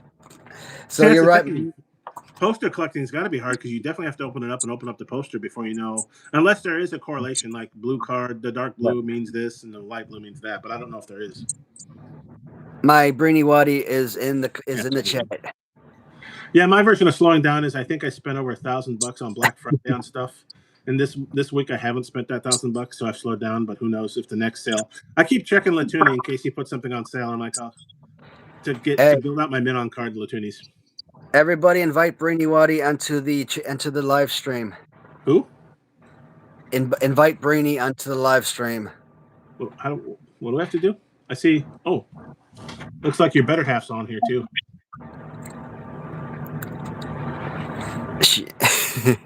Yeah, but I can't believe that. So if I look at how many Mattel LJNs have I bought now? 3 Logans, 3, 6. I think I bought 8. And 5 of those were black card. Oh, who just? And I'm not that lucky. So black cards must be readily available. I definitely wouldn't pre-order one or buy one on eBay. I would wait. I think anybody can get a black card that wants one. But at $25, that's why I decided. Well, I can do some mock collecting with $25. Yeah, it's like those average ones, like you said. Luckily, you can repackage those because man, I can't imagine buying 2 of each of the Legion of Dooms, because that's like $700 right there. Oh, did you guys see those Facebook shoe cases or shoe boxes? So apparently, you go to Walmart, you buy these actual shoe boxes. They're like acrylic cases. They look, and people are using those for the Mattel LJNs.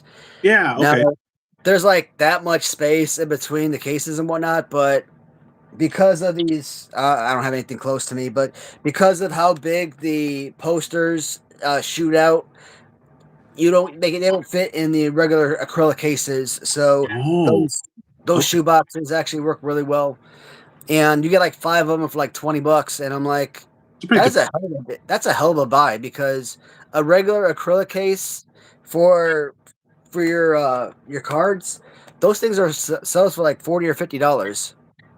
Mm-hmm. So And that's like the price of the figure itself or more. You're talking these fit the FlytheL Jans? yeah, well, I might have to buy a few. I'm not that concerned about keeping a mint on card per se because I'm not going to sell them ever. But I probably should keep them from me damaging the sides of them. some people they put them in the little shoe boxes. They just put them like a little corner or something. They stack them up, So and I'm stop like, and think. I Those know. shoe boxes? They're actually made for you to collect and show off your shoes. Give me a wrench so I can ban this guy. All hail the deathmatch king. BBA's on. But if you think about it, those things that you're buying are meant for other people to buy to display their shoes in. Isn't that wacky? I say that fully knowing that I'm talking about displaying action figures mint on card, and that's kind of wacky too. But it feels wacky because I've never been into shoes other than wearing them and that are comfortable. But people do collect shoes like we collect wrestling figures, and some are worth. And that's what it's meant for. If you think about it, you're like, that feels weird, but who am I to say? Because I collect weird stuff. But teach their own. Shoes for me are very functional. I wear them. Are they comfortable? Do they keep the cold, the wet out right now with snow? Do they keep my feet, cool in the summer? But for some people, that's a big deal. The latest. I don't know. Do they still make Nike Air Jordans and stuff like that? There's probably even better shoes now that people chase. Don't talk smack about Cardona ever. I won't talk. Man, I won't say anything bad about Cardona, but that Zack Ryder son of a bitch, I tell you. You know what? What's up? Count if I make fun of his alternate. You know what's funny though? I never collected gym shoes like that, right? Like I didn't have Jordans or stuff like that. No. But between military, I got all of my Army shoes.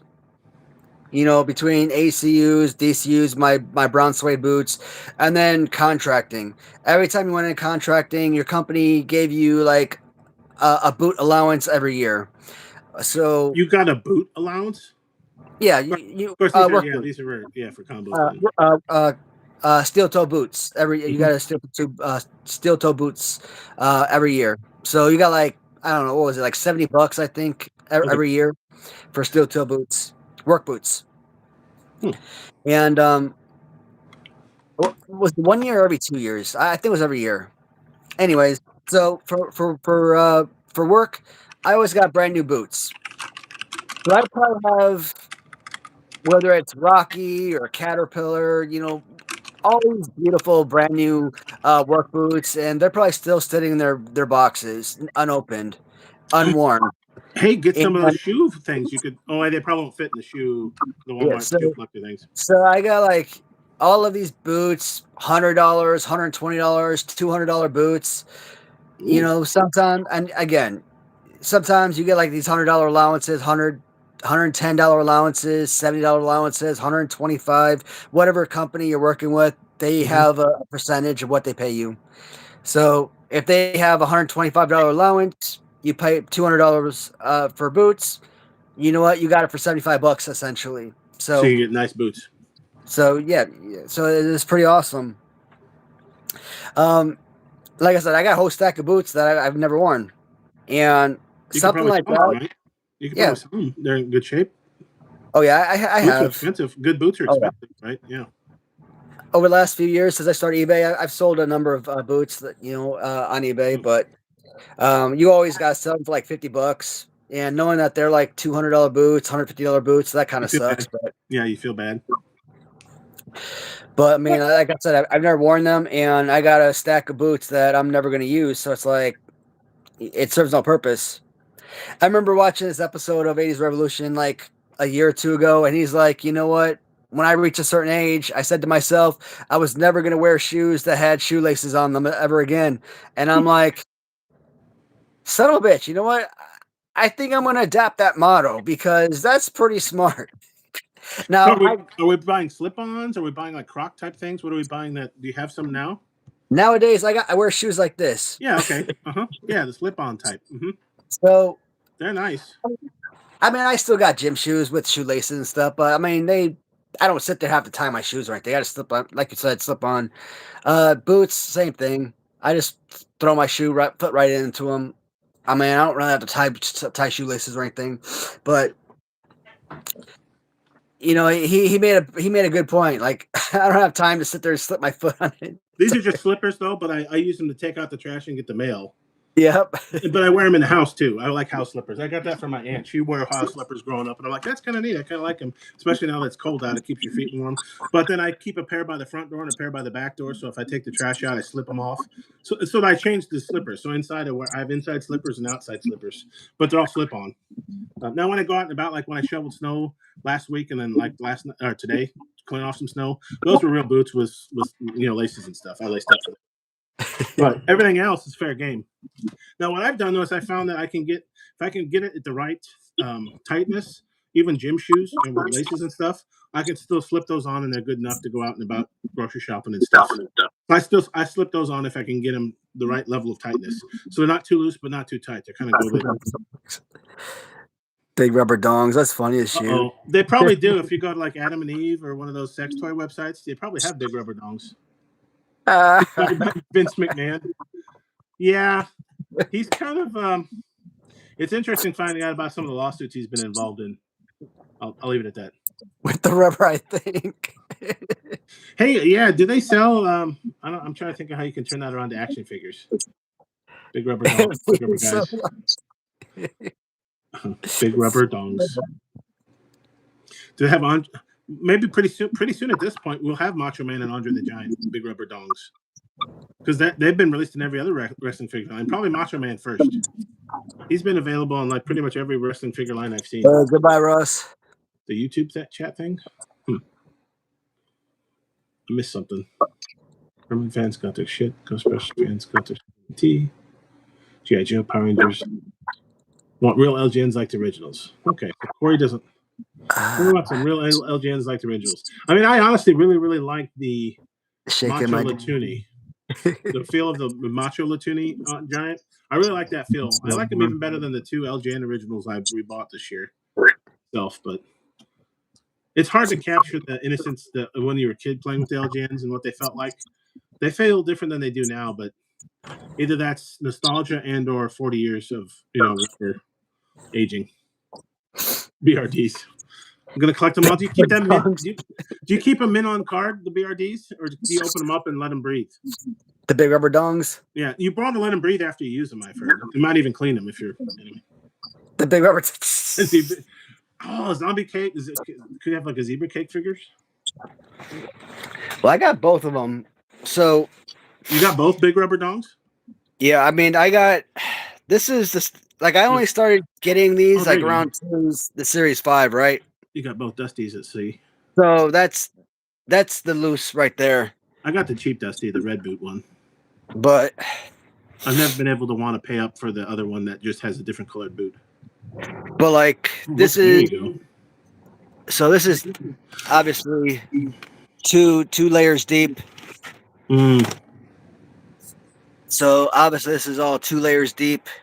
Oh, there's some KWKs showing up. I saw some Berserker there, wasn't there? Some Berserkers. Yep, there you go. Yeah, that's KWK. Oh, all 3. You got all 3. There you go. KWK down here. Oh, there's some more. So, I mean, there's 2, 3, 4, 5, 6, 7, 8, 9, 10, 11, 12, 13, 14, 15, 16.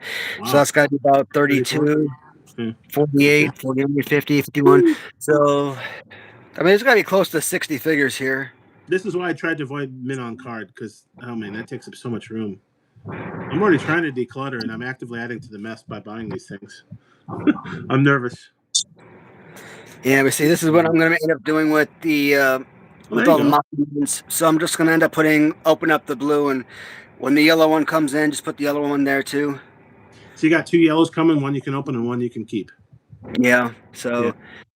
Because Latoonie, you definitely need to have one to open. They just feel so good and they look so good. You got to open up at least one. Yeah. Yeah, I think all of the Rush collectibles. I think I'll move this stuff to the garage. To the trash can? No, I'm just kidding. Yeah, and I think all of the loose figures, I'm just gonna put them in like some kind of wrestling ring, and I think I'm gonna use this shelf for more Latoonie figures if they fit. But like the 10-inch, your Inoki. There's your Giants. Yeah, so like Andre though, I mean that figure is too big. Like I can't even put it over here though. So you have, so you do have a mock too. Okay, I'm finally getting both Andre's mock because he put one on sale and the other one I just paid full price. So I'll have both those on mint on card. I have to figure out where to put those. Whew. It's fun to look at. I'm kind of glad it's at your My house and uniform's not mine, because man, that's a lot of stuff to have to worry about. It adds up. Had to send pictures for my new uniform. Yeah. I'm gonna be getting my new Hogan Kirchner figure redone, so I had to pull a uniform out because I'm going to be having Craniac. I think they're called Craniac Imaging LLC. So I'm gonna see what they're gonna charge me to have that Kirchner Hogan figure created in my likeness. So, but yeah, that darn figure was. I'm hoping it doesn't. They don't tell me like $500 or something crazy though. Oh, geez. I'm just looking like at this room. Nieces and nephews would have a field day here. Definitely my nephew, because he inherited all my wrestling figures when I grew up. I gave them to him. He would have had a field day as a kid here. Except for you couldn't play with some of it. Like, no, you got to leave that in the plastic. You got to leave that. That's mint on card. Here's some loose figures to play with, right? But man, it is like a toy store, isn't it? When you first start collecting, though, you kind of feel like, okay, I'm an adult. I make money. These are more affordable. But it can get out of hand in a hurry, can it? It's like, oh, yeah, one $50 figure, that's not too bad. But you start saying, okay, they all have variants and they all have different molds you want to buy, and then you want to buy two, one to open and one to mock. And pretty soon you're talking like $1,000 and you're like, I thought this hobby was affordable. What the heck?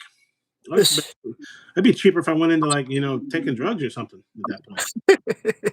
or just whiskey, though. That's pretty expensive. Dusty Rose, Ippy, yay. What the heck? Oh, I've already watched Die Hard. Was there a Yippee Ki-Yay mother farmer in there? San Francisco vibrator. They had the vibration. Actually, I think the original San Francisco toy makers, they did make vibrators, right? And then later on, they made the gloop style. Yeah, that sounds like a thing, right? Because San Francisco is famously sexually liberated. So original San Francisco toy makers, you're kind of like, do you mean gloop style figures or something more dirty? What are we talking? Are we talking wrestling figures? Well, you can wrestle with them. Oh, okay. Well, here's the vibrating figures, Series 5. Oh, did I misread that? I thought we were making like sex toy jokes. I didn't realize we actually had vibrating figures. Where are we at? We went from big rubber dongs to actual vibrating wrestling figures. Series 4, I think, was vibrating figures. Now here. So how do the top ropes feel compared to the original gloobs? I don't have any original gloobs. I haven't bought any. What do you think about the feel of those? I only got PN News and Diamond Stud right now, but I was wondering how do they match up, do you think, to the original gloobs? The new figures are much softer than the original figures. Luckily, I do have one of each, Diamond Stud and PN News.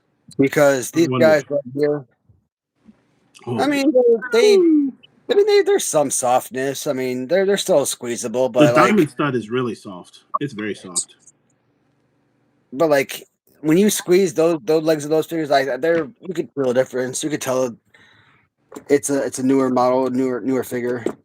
Are the gloobs fairly affordable on eBay? I haven't shopped for them yet because I dare open up another line of collecting. I don't want to if I can avoid it, but yeah, I mean, if you buy Series 1 figures, they're very inexpensive.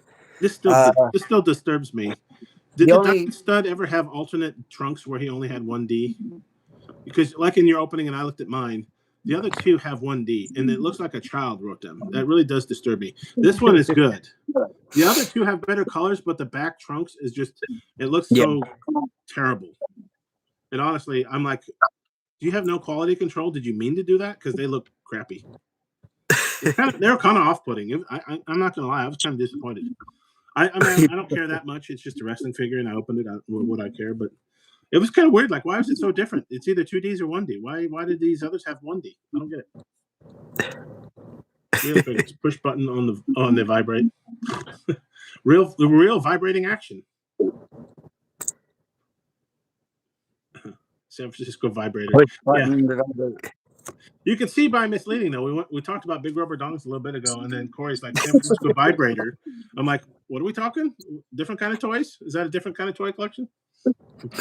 Are there people? There are probably people out there that collect those kind of toys too. I mean, really, they probably do, right? Not for use, but like they actually collect them, just cause, right? Because why not? And when I first started buying those, I just bought them because they were relatively in scale with the rest of the LJNs. Mhm. You know, roughly 6.5, 7 inches. But I mean, once original San Francisco became like what it is, and they started breaking it down to like the 4-inch scale figures, I'm like, I became uninterested. That's why, like, the collection doesn't go past Series 5. Now, is that Gloob or OSFTM or both? Well, original San Francisco and Galoob are the same company. Well, yeah, I mean, it's like Gloob, but then didn't they get bought and then like they carried it on as OSFTM or something like that? Well, Galoob ended, went out of business or whatever. Okay. A couple of years later, David Galoob formed original San Francisco toy makers To keep making them. Mm-hmm. So that's why their characters, why their figures are basically the exact same thing. Right, yeah. But it was for some reason, I forget the details, Galoob couldn't carry on with him. So, like, I think, was he like a president or vice president of Galoob, and he started his own company to just keep making him again under a different line name. Yeah. Yep. Diamond Dallas Dong. That's where that's why I said, hopefully it doesn't come with a dong cutter. You know how like every live stream, man, like there's something new that's like popular during that conversation during that live stream. Like this live stream, it's like zebra cakes was like the topic of discussion, and it's nothing but zebra cakes for that live stream. Now apparently dongs is the big topic of discussion for this freaking, like, what? Dongs. Only on Awadi's channel live stream do we freaking talk about freaking dongs now. But hey, like, what was it, like 2 months ago? I came into a live stream and I'm like, man, only on Awadi's channel live stream do we come on here and talk about literal shit on a live stream. Yeah. We did cover a little bit of pooping, right? Who was it? Fox or Cubby? Who was pooping everywhere? Freaking so rage shitting all over the house. You just call it rage shitting? Rage shitting. Rage against the shit. Rage against the poo. Rage shitting all over the house. Rage against the kitty litter. Yeah. Her ass. Oh, I got to talk about Tom Veg too. My BBA live stream on Wednesday, I was going to talk about Tom Veg, and I even brought it up. I was going to forget about talking about it, and I still forgot to talk about him. I'm going to talk about him today, though. Okay. But before I do, I'm going to talk about Cubby a little bit more. Yeah. I talked about her briefly, and then I don't think I finished the thought. I don't know. So my wife saw her sniffing around the damn china cabinet. So I walked in, I looked at her. I'm like, you better not. So I followed her into their living room. Better not. Saw her started sniffing around where she kept dropping her deuces over there. I'm like, I not only did I clean that up, but I gotta sit there, spray, scrub, get your stains out of my beautiful brand new carpet I just bought a couple years ago. You ain't doing that over here. Then I see her sniffing around the fireplace. Then I start to see her pop a squat. I'm like, oh hell no. I will whoop your ass. And she pops up and runs away. So I start following her. So I start following her around the house. And now she's getting pissed because now everywhere she goes, I'm walking right behind her. So she's looking behind me like, stop following me, asshole. Like, she's giving me the look. She's giving me that I'm pissed off teenager look. So she goes around this way. I come around this way. And we kind of like meet up like she looks like, jumps up like, what the hell? All surprised to see me there. So I'm walking around and she's pissed off. And then she just like, fuck it.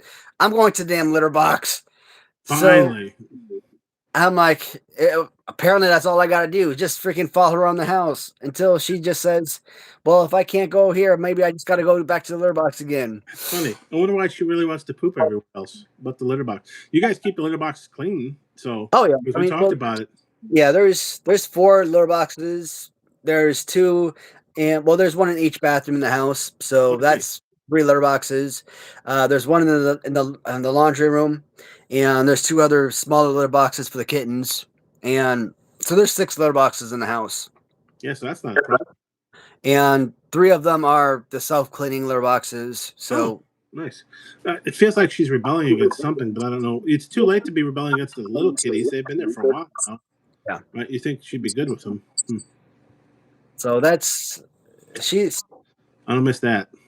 A pain in my ass. The hidden poop or the hidden vomit, the fur balls and stuff. I don't miss that. I miss having a kitty, but every time you tell a story like that, I'm like, okay, I'm just gonna keep looking at cat pictures on Reddit for now. Oh, gets me past another week. So I'm like, yeah. Well, and even when you think about it, keeping those litter boxes around, you kind of get comfortable with them in the way, but it's like that's like an open. I don't know. Yeah, I don't miss cleaning litter boxes. Never seen me coming. All right, so now I am going to talk about Tom Veg. Tom Veg. So, oh, I want to be very careful with what I say because I might use him as a customizer, so I don't want to embarrass him too much. But this story is too funny not to bring it up. he's got the website greattomveg.com. Apparently, right? He's the 3D sculptor guy. Yes. Yeah, that's funny. I wish I had a website, the great.com. Maybe it's available. But yeah, anyway. Yeah, so I've talked about Tom Veg on my channel like a million times over, well, basically since my channel's inception. Whenever I've talked about LJN customizers, there's always select customizers always bring up 3D printers. Yeah, and we all know the names because I mention them all the time, right? One customizer I probably won't endorse anymore because he screwed me over big time. And after seeing my line, you guys know who I'm talking about. But like I said, I won't endorse him anymore. He lost that right. This particular customizer, I reached out to him recently because I wanted to give him an opportunity to work with him to see if he could potentially fill my request for the Wadi Soldier. Because the last customizer I worked with, he basically told me in no hidden terms that he basically didn't have the talent to make the figure for me. And the customizer before him didn't even come close to creating my vision. So one guy created the figure twice, paid twice for it, didn't come close. The next guy basically told me he couldn't do it, essentially. So I wanted to get another customizer, see if he could charge me, could do it for me. He says he could do it for like $350. That's already $200 more than what I've already paid any other customizer, so that's uncomfortable. I don't want to pay that type of money, especially for a figure I've already paid for twice before. So already crazy expensive for a resin figure. Even if it was fully 100% rubber, I still think that would be crazy expensive for a custom. Even if you got it 100% to my dream figure, I still think that would be crazy expensive. And then he tells me, well, that's basically 50%. Oh, we reset. Was that what mark are we at? 1 hour and 1 hour and 40, 1 hour and 50. Did it reboot on you? Yeah, I did. We're at 11 seconds. It's not even like an even number though. Like the one of 220. Like why does it decide it's about this time? Like it's more than an hour and 45 minutes, but it's not 2 hours even. It's not an hour even. It's just like 1 hour, 47 minutes and 13 seconds. Reboot. Yeah. Very weird. Oh God, Power Town. Yeah, anything Power Town. Yeah, that would be fun. Body, but just watching them, oh man, Magnum TA was having such a hissy fit. That was months ago now, but that was hilarious. Anyway. Yeah. I'd like to see that. Apparently, this Rush guy, I'd like to see get skewered on one of those too. Sal I would love to do a Power Town interview, but I just don't know anything about the collection because I haven't been keeping in contact with it because I have no investment into it. It'd be nice to have Vern on just to talk about AWA and like, cause it's like, hey, Vern, are you sad that like every great wrestler came through you guys, but you lost them all to like WWF or WCW? Or is it too soon? Am I picking at it? Because like if you look at like, oh, we've mentioned Demolition. I don't know that Edie did, but you know what's his face? X. Was it Smash? I always get them confused. And like the Diamond Stud, Kurt Hennig. I mean, lots of the talent. Both of the Road Warriors, Legion of Doom, went through Minnesota, went through AWA, and then blossomed. You know, made it even bigger elsewhere. Back in the territory days, the match at Ram Ranch. That's something I don't know that one. Oh, good. She's doing it for what? We got E. Ross buying figs now. Watch out. But But anyway, no, Anyway, so it's fun. with Tom. Tom Veg. All right. So Meat and two veg. what the hell was I talking about? Oh, Oh yeah, he the wants like $350, which is 200 more than is feasible financially. so Fortunately, this is my problem, man. Like all of these guys, they want all these funds up front, and like Mhm. and how about somebody, for the love of God, like take on a commission, show the buyer like what you can do. Like, hey, I stand by my work. You tell me what you want. Let me put something together. Even if it's not the complete work, at least show me something. Let me show that, hey, this is at least a rough draft of what I can do. And let me give you the go ahead, the thumbs up. Yeah, that's what I want, or something close to it. And then I could pay you something small up front for your time or something. Don't ask me for the full amount up front all the time. That's I hate that. But everybody wants to be paid up front, and with AI free of charge, it takes you 2 minutes to come up with the design. You wonder why a lot of people are losing commissions because you're charging astronomical prices for something when AI gets it done in like half a second. I wonder if some But of them are reacting to AI by charging more because then they're getting less business, so maybe they need want trying to make it up not in volume but less volume, so they now have to charge more. But yep, paradoxically, that's actually causing them to lose business. I, yep. I'm just thinking, yeah, AI could come for a lot of us. But yeah, okay. And but that right there isn't the story though. The story is this. Back in what was it, 2022, I want to say. So back in like let's say January 2022, I was in Iraq and I was talking to my buddy Wrestling Rider. He was a seller on eBay. Um for like I don't know, the first 60 custom figures I had or so. A good chunk of pieces I had were all Wrestling Rider customs. Hmm. Like he was like a massive seller that I bought from. Good stuff. Yeah, Good quality and shelf and stuff. yep, yeah, he recommended Tom Begg to me, Okay. and because I wanted to get a sculpt of my wife, get a wrestling figure in her likeness. I Oh, thought it would have been like an awesome birthday present or something for her. And so her birthday's in September. This was like January. So, I plan plenty ahead. of time beforehand.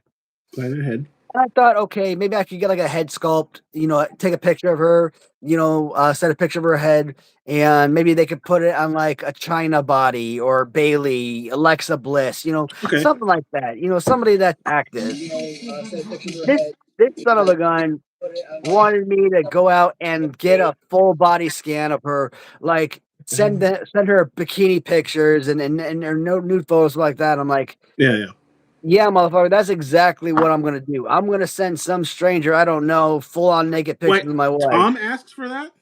Yes, and What the fuck? I'm like that's So he's a exactly what creep. I'm gonna. So he's a creep. It sounds like because that's the first thing out of his That's what mouth it's is like, called. "Oh, what a great idea! Can I have nude pictures of your wife?" That's the first thing you say to me. Really? Okay. Wow. So, like I said, I mean, you could have literally put it on just some random, like you could have taken the Elizabeth LJN figure, put my wife's head on that Okay. LJN figure, and use something like that. Okay, Yeah. I mean that's just an example. I probably The wouldn't have face liked is the that, most but important part, right? You want it to look like her. The rest of it is negotiable. Yeah. And you but certainly so don't need bikini pics of my wife. So get your mind out of the gutter, Tom. I mean, I guess his idea was he wanted me to get an accurate, like full body of her, Oh, sure. make it as accurate 100% to her body and all that. Sure, But, Jan. like, Yeah. I don't care about that. It's like when I'm talking about, like, my wrestling line, like and I wanna make an action figure myself, I'm not wanting to make a body of this and this, you know? Like, I'm asking to make a Hulk Hogan Series 1 because I don't care about having a physical body of me.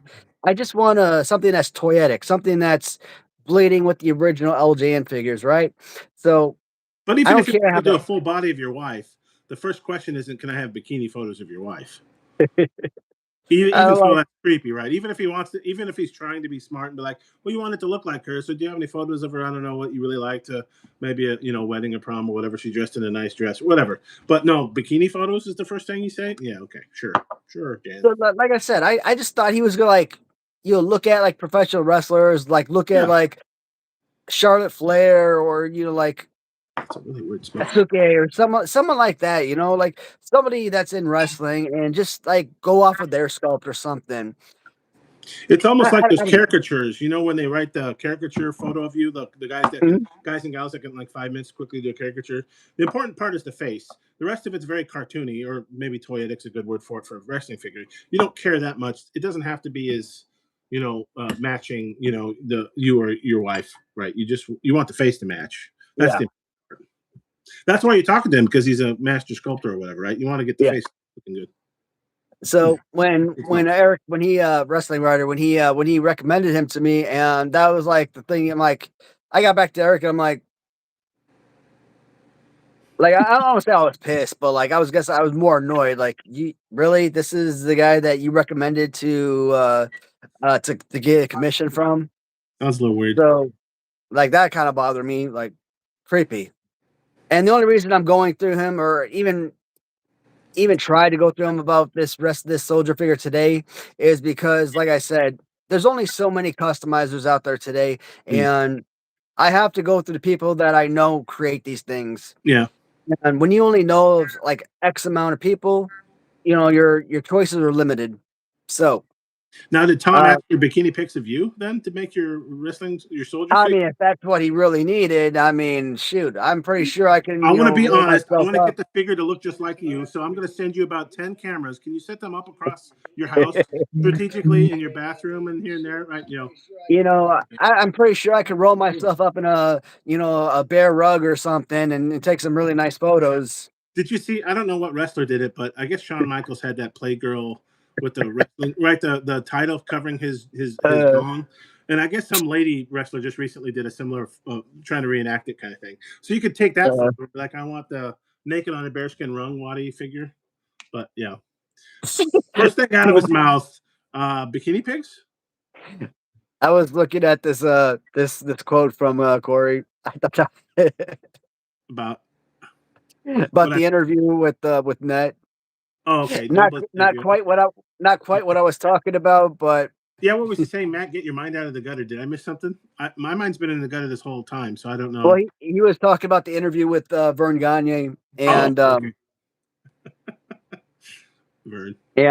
when he was like Net was doable, I'm like, I didn't know what he was talking about, the interview. So when she was like that was doable, I'm like, doable for what? And he's like, that's Oh, not what I was talking about. I'm like, uh huh. Well, I don't know. I might need some bikini pics. No, I'm just Greg kidding. Gagne, Greg Gagne, not Vern Gagne. My Oh my yeah, bad, Vern was the father, I guess. Yeah. So that'd be Greg my question. Gagne. Hey, Greg, why is your father so much better? And if your father hadn't started that, would you have a job? No, I'm just kidding.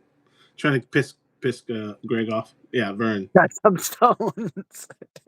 Because Vern actually ran that like not like a mini wrestling school. I kind of picture it like the scenes in Rocky. Was it 4 when he fights the Russian, where Yeah. still goes off in the Russian countryside or whatever and does all the.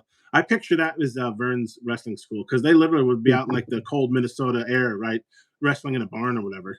Like the Iron Sheik and some of those guys went through that. A lot of wrestlers went through Vern Gagne. So that's where I'd be like, hey, Greg, are you sad that you had all this wrestling talent that you lost to the other promotion?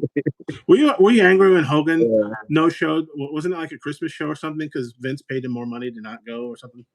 Yeah, Gosh, dude. he probably wouldn't appreciate that. But at this point, with their Power Town mishandling, I don't know. I haven't heard from them in a while. It's actually kind of fun since I never pre-ordered any of the Power Town stuff. I'm kind of enjoying it a little bit when people are making fun of them. But I realize some of those folks. Now, admittedly, Kyle can probably afford it, but I'm sure like Kyle Peterson's probably got like maybe even 4 figures into him, like $1,000, and he's probably not the only one. That are you ever going to see anything for those $1,000? Probably not. Mm. That sucks.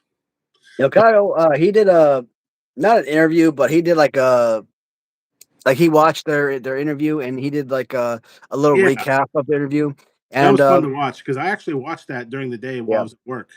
When they were that was that was such a terrible, I want to say interview, but then I want to see what he had to say about it because he's had a series of, stories about it. Now, admittedly, Kyle needs to produce content, right?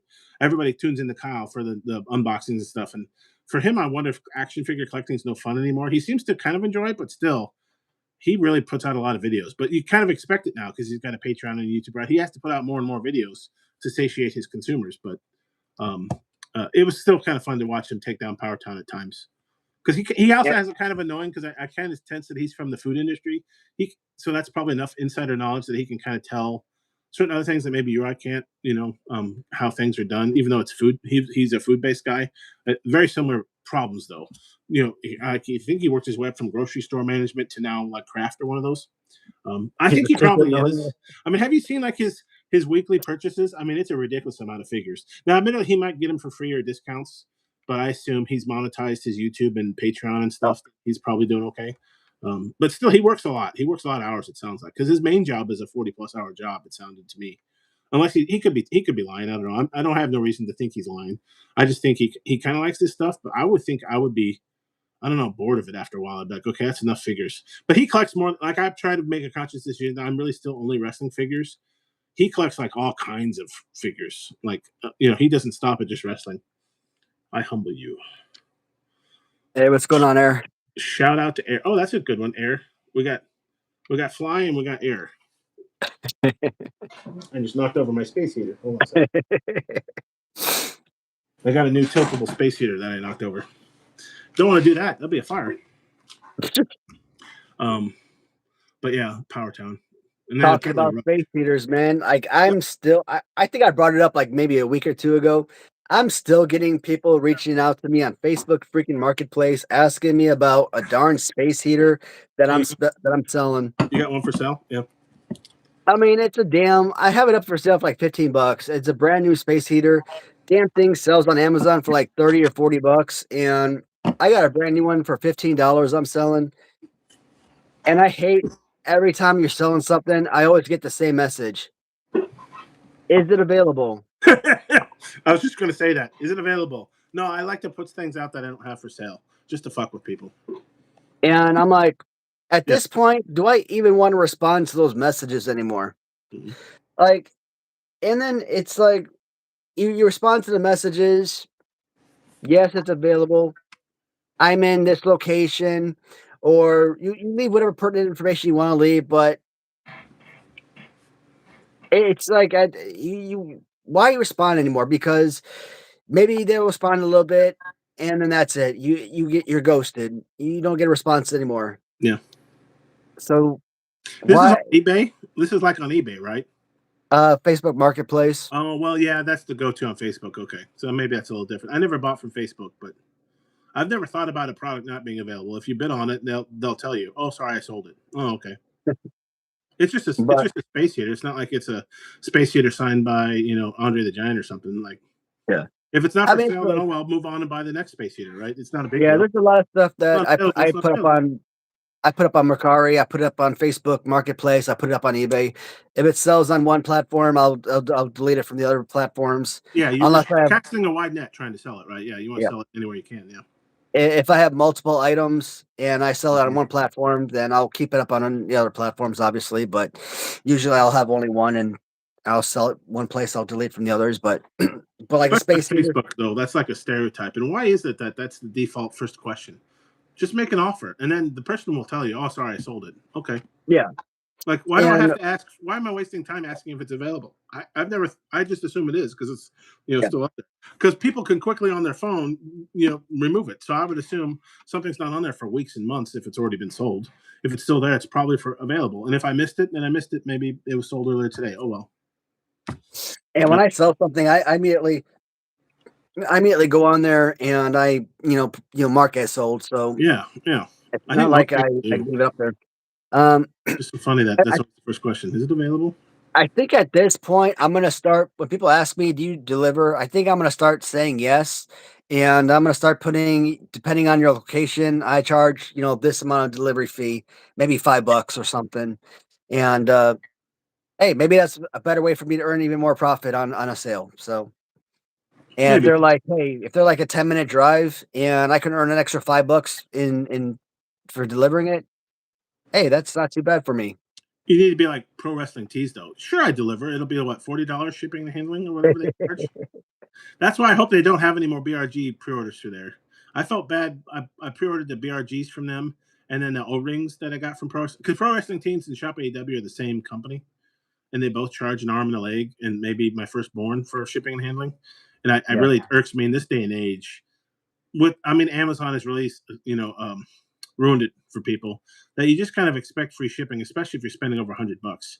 But Yeah. man, they have the audacity or the temerity to charge like $40 to ship 4 small wrestling figures. I'm like, but they're the only place you can buy these O-rings that I kind of want. So I'm like, well, okay, Yeah. you mofos, you got me. Yeah, Corey, that's kind of why I'm thinking about stopping selling on Really? eBay. Are they bad? And I've never sold on eBay. Is it getting worse? Are they charging more and more? I mean, it's like what, 15 to 18% selling fees, something like that, 20% selling fees. So, like, if I sell, Hmm. let's I think say I sell Bret Hart for $20, I might get about $15 or $16 for it. So, it's kind of like the credit card companies kept charging more and more for their credit card swipe fees. And now more and more you see places that'll give you either charge you more or charge you less if you use cash. Wow. Yeah, I never really thought about the sellers on eBay that I buy from because I don't sell anything on eBay, but I knew it wasn't free. eBay's got to make their money somehow to run the website. I just didn't know what it cost you guys to sell. and I've said this before, eBay is a multi-billion-dollar corporation, right? So Especially now, yeah. you can charge your users, whether you're a buyer or a seller, $100 a subscription fee, a one-time Oh, yearly $100 subscription fee. that's an idea. So you could save fees on if you sell a lot. Yeah. So if you're a seller, you have a 0% selling fee over the course of the year. If you sell $10,000 worth of merchandise, you get $10,000 worth of merchandise. If you sell $100,000 worth of merchandise, you get $100,000 worth of merchandise. It's Mm-hmm. that simple. And Yep. you just pay that $100 subscription fee. Guess what? eBay has what? A billion users? A billion users pay $100 per subscription fee. That's $100 billion that the darn people or what I say, 100 billion users. Yeah, $100 billion for that. So So they would miss the fees they nickel and dime you with on every sale, right? With that yeah, kind so Is I mean Macari any better? still, Have you sold with Macari? Because I know Macari charges like a buyer protection fee. So I assume Macari. I haven't bought on Macari, but I assume Macari is kind of spreading out that fee a little bit. Are they yeah, trying to cut the seller deal and make the Mer- buyer pay for it? Mercari is about a big as scam, probably Oh, if not bigger scam. really? So It's worse. 2023, they did the same thing, but selling fees. 2024, they did away with selling fees, but Really? they added buying fees. That's where that came from. Okay, yeah, because I know it's a buyer protection fee or whatever they call it. So if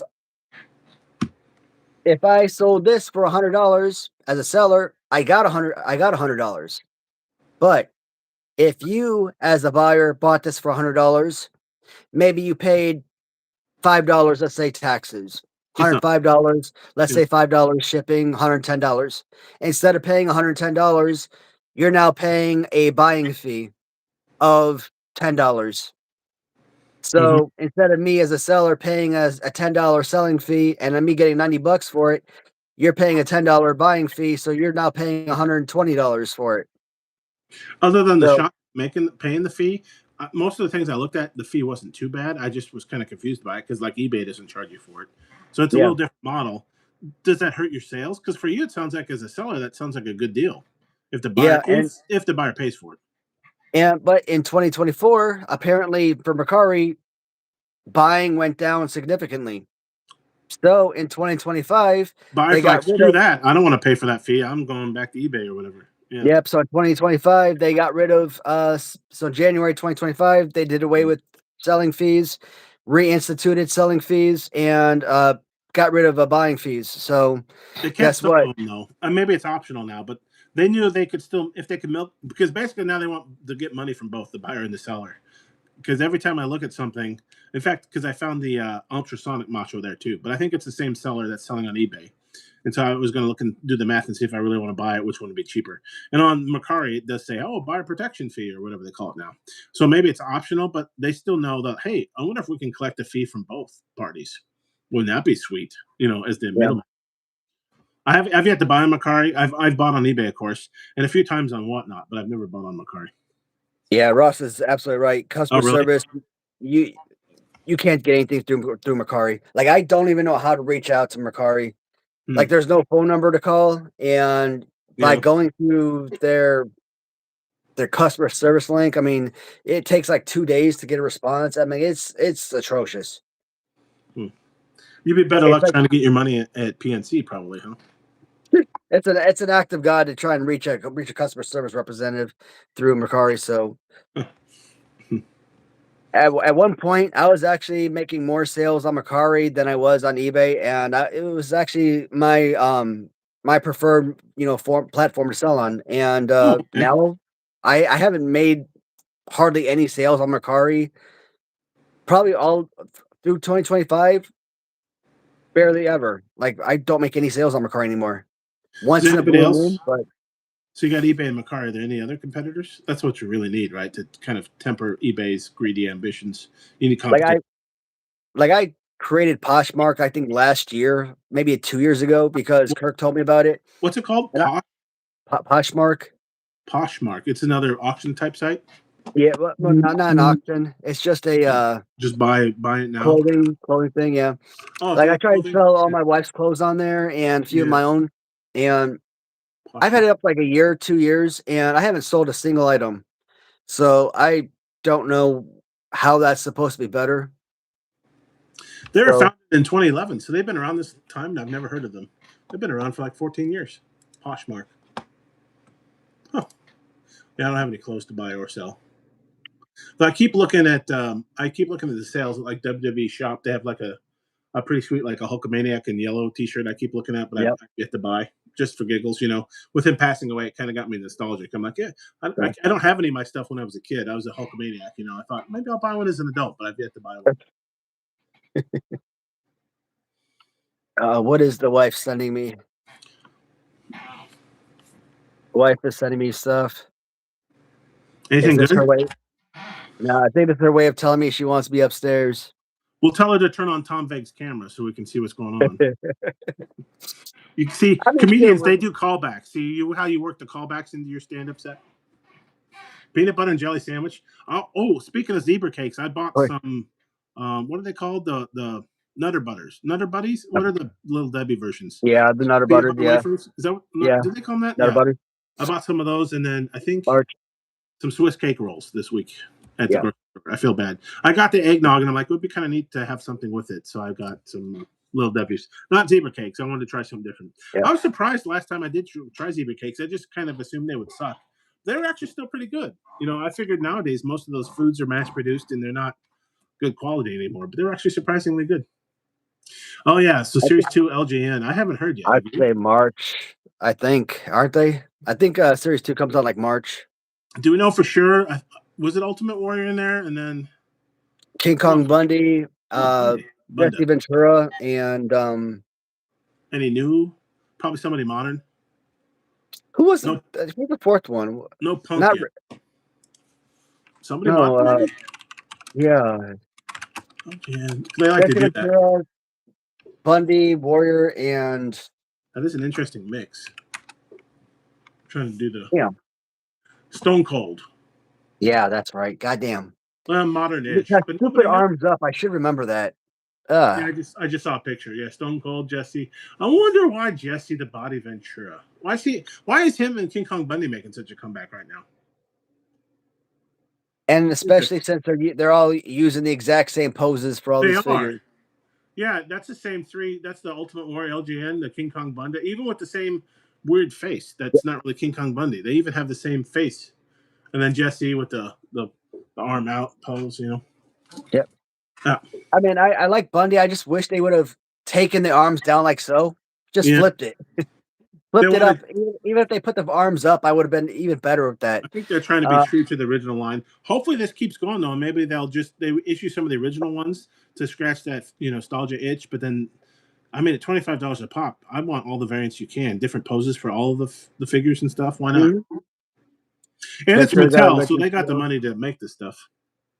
Yeah, I mean, at Yeah, least with Ventura, I hate that they gave him the exact same figure, the exact same pose, but by putting clothing on him, at least they're improving the figure somewhat.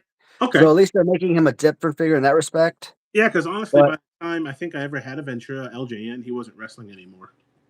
Right? You kind of by that time I knew him as the commentator. I'm not sure I ever knew him as a wrestler. He kind of had to retire from wrestling early on. A Green, any big No, boss man figs nearby? I don't know. Uh, that's actually one figure that I hope they do remake in Mattel LJN. Again, same thing. I hope that they make him with the new Mattel LJNs. Do I hope that they make him in the exact same figure from the original line? No, I want them to make a brand new figure. But But they if will. they do, if they do repeat the same as Warrior, the same as Hogan, same as Bundy, etc., and they do release the exact same one all over again, that one I'm gonna be okay with because that one is, like I said, already a perfect figure, right? So Do you think Mattel would send me a bunch of cameras and take like shots of me like in the shower for their new Big Boss Man figure? See, that was the mixture. I was mixing up Mattel with the Tom Veg creepy factor. See, I'm making new that's jokes. awesome. I'm building new jokes out of the material. Oh, dang. Yeah, it is weird. I don't mind Bundy, but like of all the old figures they could bring back, which would you have wanted in Series 2? In Series 2, Yeah, because Series 1's already decided, right? Like, let's assume, or maybe Series 3 if you want, since I don't think I've seen Series 3 announced. I mean, if I'm bringing back the original line, I mean, Boss Man obviously stands out to me because he's probably Okay. the best figure from the line.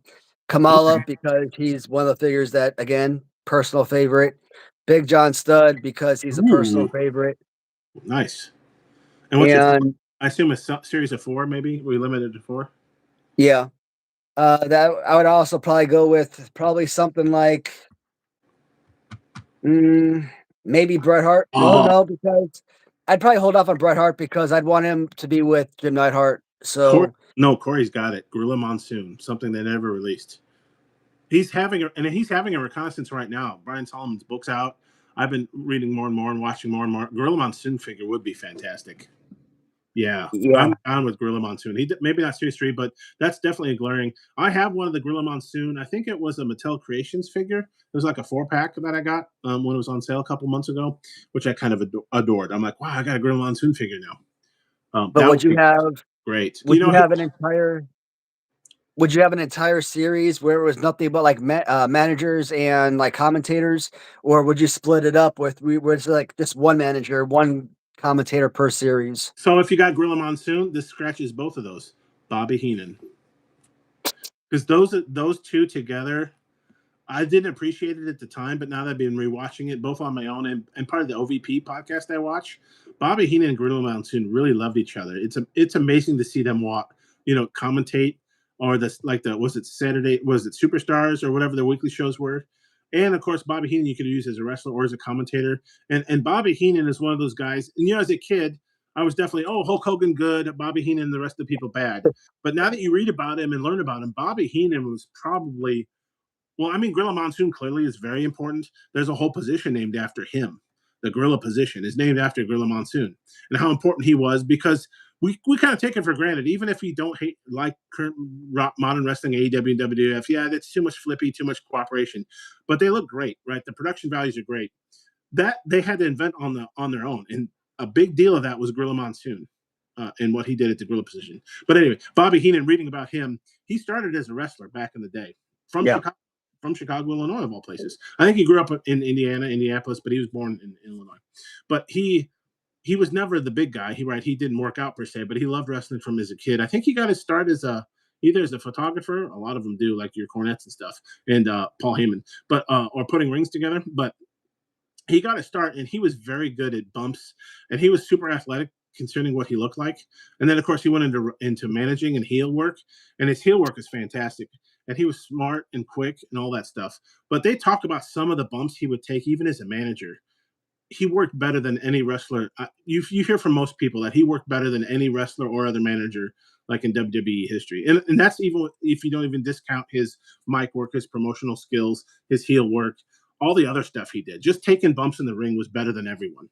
And that's something I didn't really notice as a kid, because he was there to hate. He was a lightning rod for your hatred, right? Yeah. You discounted because I was a kid. It was good versus evil for me. But Bobby Heenan was probably the best worker probably in my lifetime, and that's saying something. I mean, no offense to Hulk Hogan and the rest of the folks, or the Bret Harts. I mean, he was a great technical wrestler, but apparently, if you talk to people in the know, Bobby Heenan was it. If you had to, he's the top of the Mount Rushmore. So of course, him having a figure, and I could put him next to Gorilla Monsoon because they really loved each other. You could see when Bobby Heenan, I think it was his speech to the Hall of Fame, and he was kind of breaking up, saying, "I wish Gorilla was here," because Gorilla passed away before he did. Yeah. And you forget that these are real humans. They were playing a part because on TV, kayfabe, they hated each other. But no, they loved each other to death. In fact, I think when they announced Gorilla Monsoon had passed away, he was doing WCW TV, and you could tell he needed a break. I mean, maybe he knew it was coming. Gorilla wasn't in the best of health, but he still died young. You could tell the love that they had for each other, and they did a great job. What they did, anything that Vince and them needed, they did. Right? They did a great job. So to have them in LJN format now, that would be amazing. I would definitely have to buy black card Gorilla, black card Bobby, keep them in on card, blue of each. I would definitely have to have 3 of each, right? I'd have to open one blue mint on card, one black mint on card. I think that. I'm kind of looking at the shelf. Jimmy Hart would be good too. Jimmy Hart's a good one. I kind of feel like they would make Monsoon look like Mr. Fuji, and I feel like I would hate that. Yeah, I get you. Like they would have to make his own mold, and it would have to be solid. And if they did like a remake of like Fuji, like that would drive me nuts. It's like Ross said, yeah, there was no script. It was all ad lib. And they even talk about maybe not modern wrestling, but back in the day, as a wrestler, you had to be athletic, you had to look the part, you had to act the part, you had to take bumps, you had to do stunts, and you don't go over unless you can ad lib and do gimmicks and do promos. It's a hard job. It's very interesting. Like actors and actresses, they do a good job, but all that stuff's written for them. Especially back in the day, Macho Man. I don't think anybody wrote for him. But so somebody meant Sensational Sherry was also another excellent character that doesn't get enough love. That I kind of getting that now, watching some of the OVPs. I don't want to keep mentioning, but some of that stuff, and you can see she took her job seriously. She did an excellent job. She wrestled well. She was a wrestler. Jim Cornette's first management gig. And it's Sensational Sherry. Kind of a nice trivia. So as a wrestler, she was great. She could do heel work. She at times could be a babyface. She wasn't as much.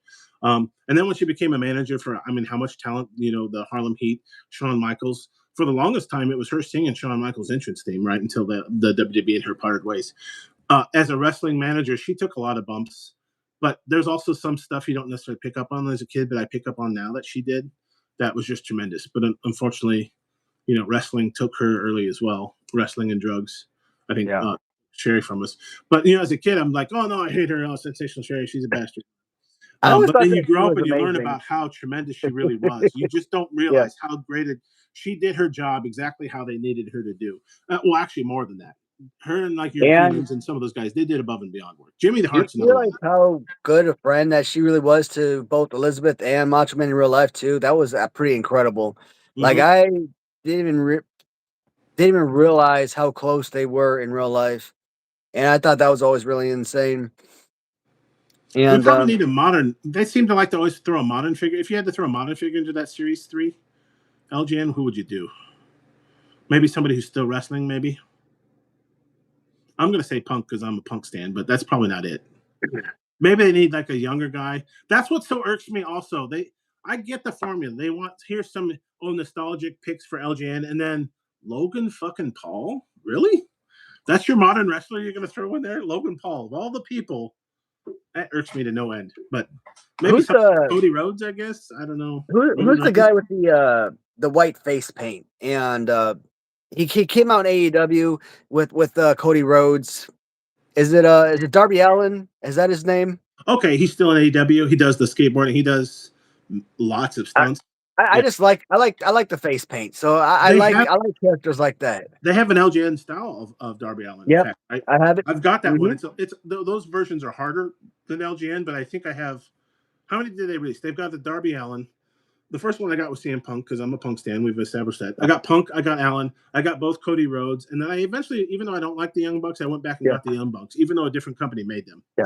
Because they are doing, I know the Young Bucks are kind of trash, but they are doing the nostalgic, that pose they do. One of them does the side and one does the other.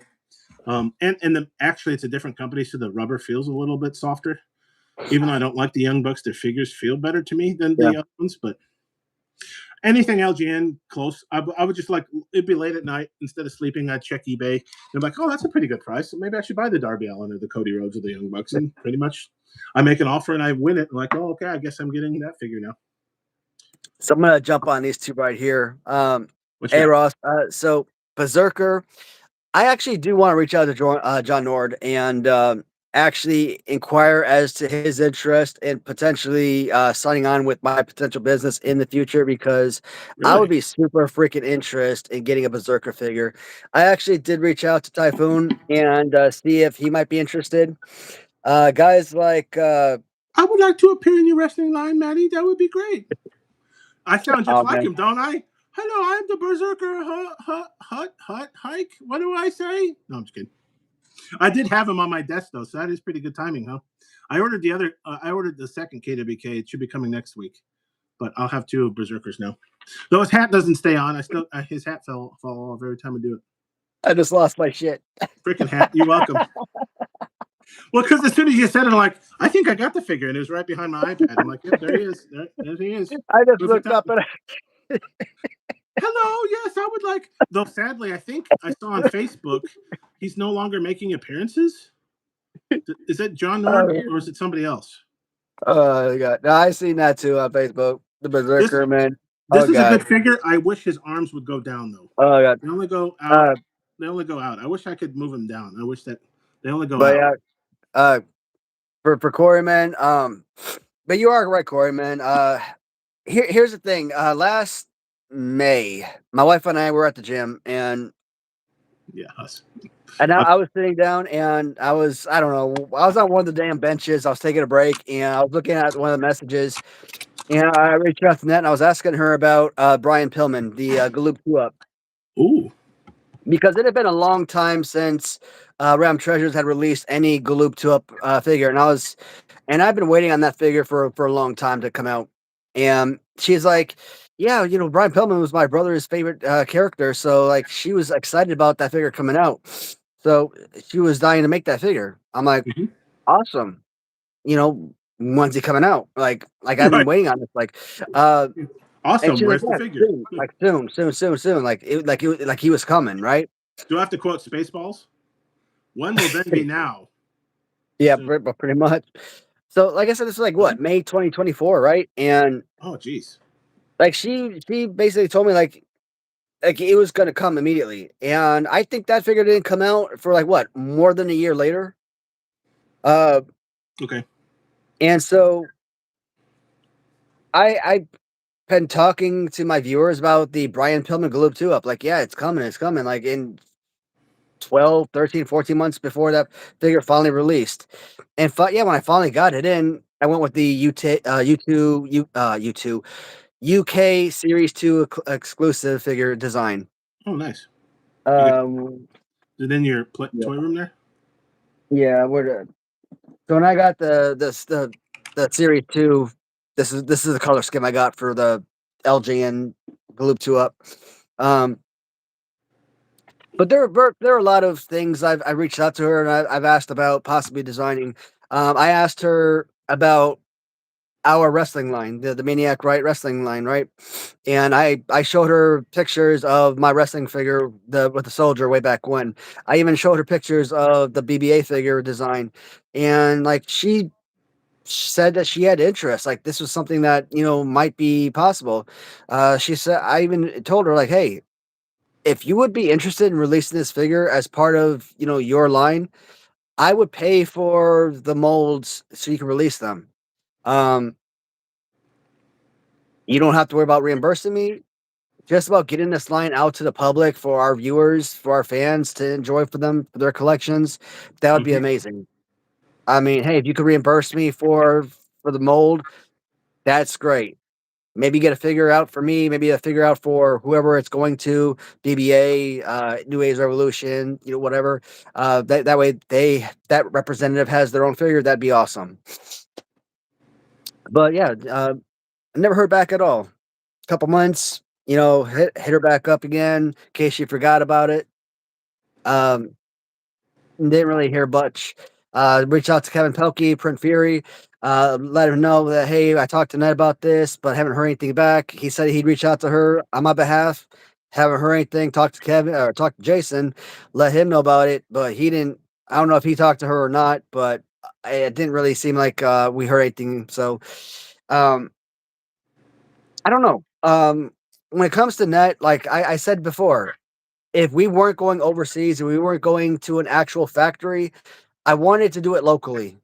And if that meant going Oh, through a company like Random Treasures to produce the figures without bubble, without carding, without posters, with just the figure itself, just the fig. through as actual customs through her factory, through her ability to customize, that would have been perfectly fine with me.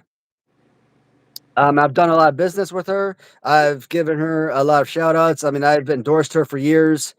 I've given her a lot of support over the years. I have no problems going through her to release this line if that were a possibility. So do they make them But all in the United States? When you say local, the yeah, factories here? yeah, she's in Maryland, Oh, Rosedale. oh, that's nice. Yeah. Okay. So, Oh, um, and I just haven't heard anything back from her. And everybody knows that she works with Jason. She sends him out free figures, and he highlights her shop on his channel. A lot of us endorse her figures on our channels, and she gets that traffic and whatnot. And who is this? Hey Rick, what's going on, buddy? I really do appreciate it, bud. oh, I just caught that. It's sausages, not sausages. I like sausage, but Chug of sausage. sausage Oh, that's awesome, man. for your dogs. Hey Rick, I really do appreciate the continued support, man. That does mean the world, man. Put that in your fig fund. You got fig fed, now you got a fig fund. I mean, I just popped right up. But Oh, 8 minutes from me. but we were kind of talking about this the other day, and yeah. So if she like kind of like just reached out to me like, hey, I crunched the numbers. It just wouldn't behoove me. It wouldn't benefit me financially, or simply I'm just not interested. Yeah. Like I don't think your figures would sell, or I just don't have the time. Whatever the case might be. Like if that were the case, hey, it's a fair and honest assessment. You don't have the time, you don't think the figures will sell, you don't like the design. Any of that is a viable reasoning for not wanting to take on the project, and I would respect that.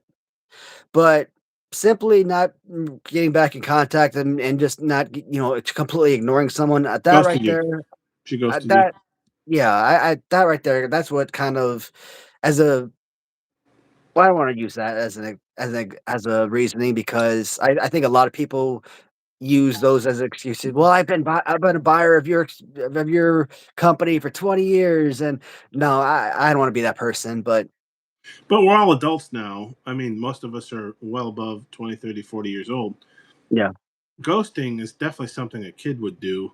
You're not going to hurt my feelings if you say sorry. Like you said, there's many outs she could give. I don't have the time. I don't have the patience. I don't think it'll sell. I don't think it behooves me to do this. I'm too busy right now. Something, but ghosting is super weak. You know. Um, oh well. and so That's a today it's. I mean, I've stopped buying her stuff not because of that. Obviously, a lot of my buying has stopped. A lot of it has to do with what's going on back there. So mm-hmm. everyone that's been watching the channel knows that issue. That's been a darn plug. Now with MRW starting up, obviously I want to invest my finances more into that line than Ooh. investing into other people's lines, if that kind of makes sense. So Mm-hmm. and kind of seeing what Big Rubber Guys, what Latoonie is charging. Yeah, I'd rather focus more on the real thing than customs. And again, seeing how the paint is constantly chipping on those figures, the customs aren't holding up. That's a big Mm-hmm. deal. When I'm looking at my new line, I want to make sure that's not going to be an issue either. You don't I want want to your make sure line the to do that. paint. Yep. Because if I start getting my new figures in, and what if the paint starts chipping on those suckers? That's going to bother the hell out of me. It's going to bother you, and then you're going to lose customers. They're like, "Well, screw this. I'm Yeah. not them again." Did you see Now, Corey's note there? I think he's talking about her ordered figures mhm. to text and she never delivered. If I'm tracking, have you had that problem with her? We talked about the same. For delivering figures, right, 32. Hi. Yeah, because I was making fun of the Huss and saying hut hut Yeah. instead. So we went to wrestling or football. Hey, what's up, Rick? I spoke with her about you in person once by name. This was when she opened up her new store location. So neither of these mezcals are very smoky, other than this mezcal verde amaris. The end result in the cup when it's empty, the glass smells just like my charcoal barbecue, which is a good smell. It just doesn't taste like it, but it's a nice smell that you kind of don't want to fill the glass up anymore. You kind of just want to smell the glass. Yeah, it smells I just have like I'm ordered grilling out. personal text, and she never delivered. Too bad the whiskey doesn't taste like that for the tequila. Yeah, I know. Kirk just got a new Hulk Hogan figure delivered to him personally. Like, I actually think that she like hand delivered a Oh, what really? was an unpainted Hogan figure to her house the other day. Uh-oh. What's wrong? My phone is at 15%. So better plug it in. We're going all yeah. night. We got 12 hours to go. Shoot. 13? Well, once my phone hits like 10%, I'm gonna cut it off. So once we hit about 3 hours or so, I think that's gonna be my cutoff. Let's type it in. I guess I could say my go-to is still Lagavulin, but there are plenty of smoky scotches that I don't think this mezcal is doing it for me. I want to get something else smoky. I like the peat, but so this Verde Amaris, the leftover smell is great, but when you're enjoying it, it's just not. They're not very smoky. Now, admittedly, I've drank some very smoky, very peated stuff, so maybe my palate's a little different than the average person. So maybe they might enjoy this, but neither of them are very smoky. It's good to try something different, though. I wonder if any of these would be good in eggnog. Probably not. I don't think so. Oh, I should try that. Put like a very smoky scotch in like this pumpkin eggnog. Sounds like I'd throw up. Flying will take over till I return. Yeah, I could stick around for a bit. You can kind of tell I could probably fill up the void. I used to say I'm conversational gas. You know how gas fills up the compartment? Everybody loves a good chemistry joke, but you know how you got solids, liquids, and gases? I'm conversational gas. If you want it, we could talk about whatever the heck. Hey, one of these days, I'm gonna do like a little spontaneous live stream from like the pool deck. Yeah. Just to kind of see what my range is on the cell phone. Because if the cell phone has range in here in the basement where it's not going in and out, because my computer was constantly cutting out while I was literally right next to the router in the office. Yeah, that's terrible. Isn't it? And if I have my cell phone down here in the basement, 2 floors down, and it's not cutting out, then it has good range. So if I go outside, probably 100 feet away, will I be able to still have that range where I could do a full live stream? Because one day I might want to sit out there, have the heat going, be on the couch, have the little 2 what do we call those little heater things I'm gonna have set up out there. I might want to do one from the pool deck when it's set up. So now with the cell phone, you do have the benefit of dual networks, right? You have your Wi-Fi as well as the cellular network. So if you can't pick up Wi-Fi, you can pick up cell network as long as it's good enough to stream, which probably is. I mean, you could probably stream 4K Netflix well enough on your cell network. I assume this isn't 4K, luckily. Still, it probably could stream. I think I get my Wi-Fi is just a basic router. I don't have mesh. I think I get pretty good cell reception even down to like my mailbox before I start leaving. Well, and that's what always bothered me because like whenever I was in like the hot tub, or whatever, like I couldn't watch like YouTube on my phone or whatever. Like it wouldn't, like nothing would play. And I'm like, this is very confusing. How's your router? Is it an old router, a new one, or you know? No, my wife had the same router for years. But well, maybe you need a newer router.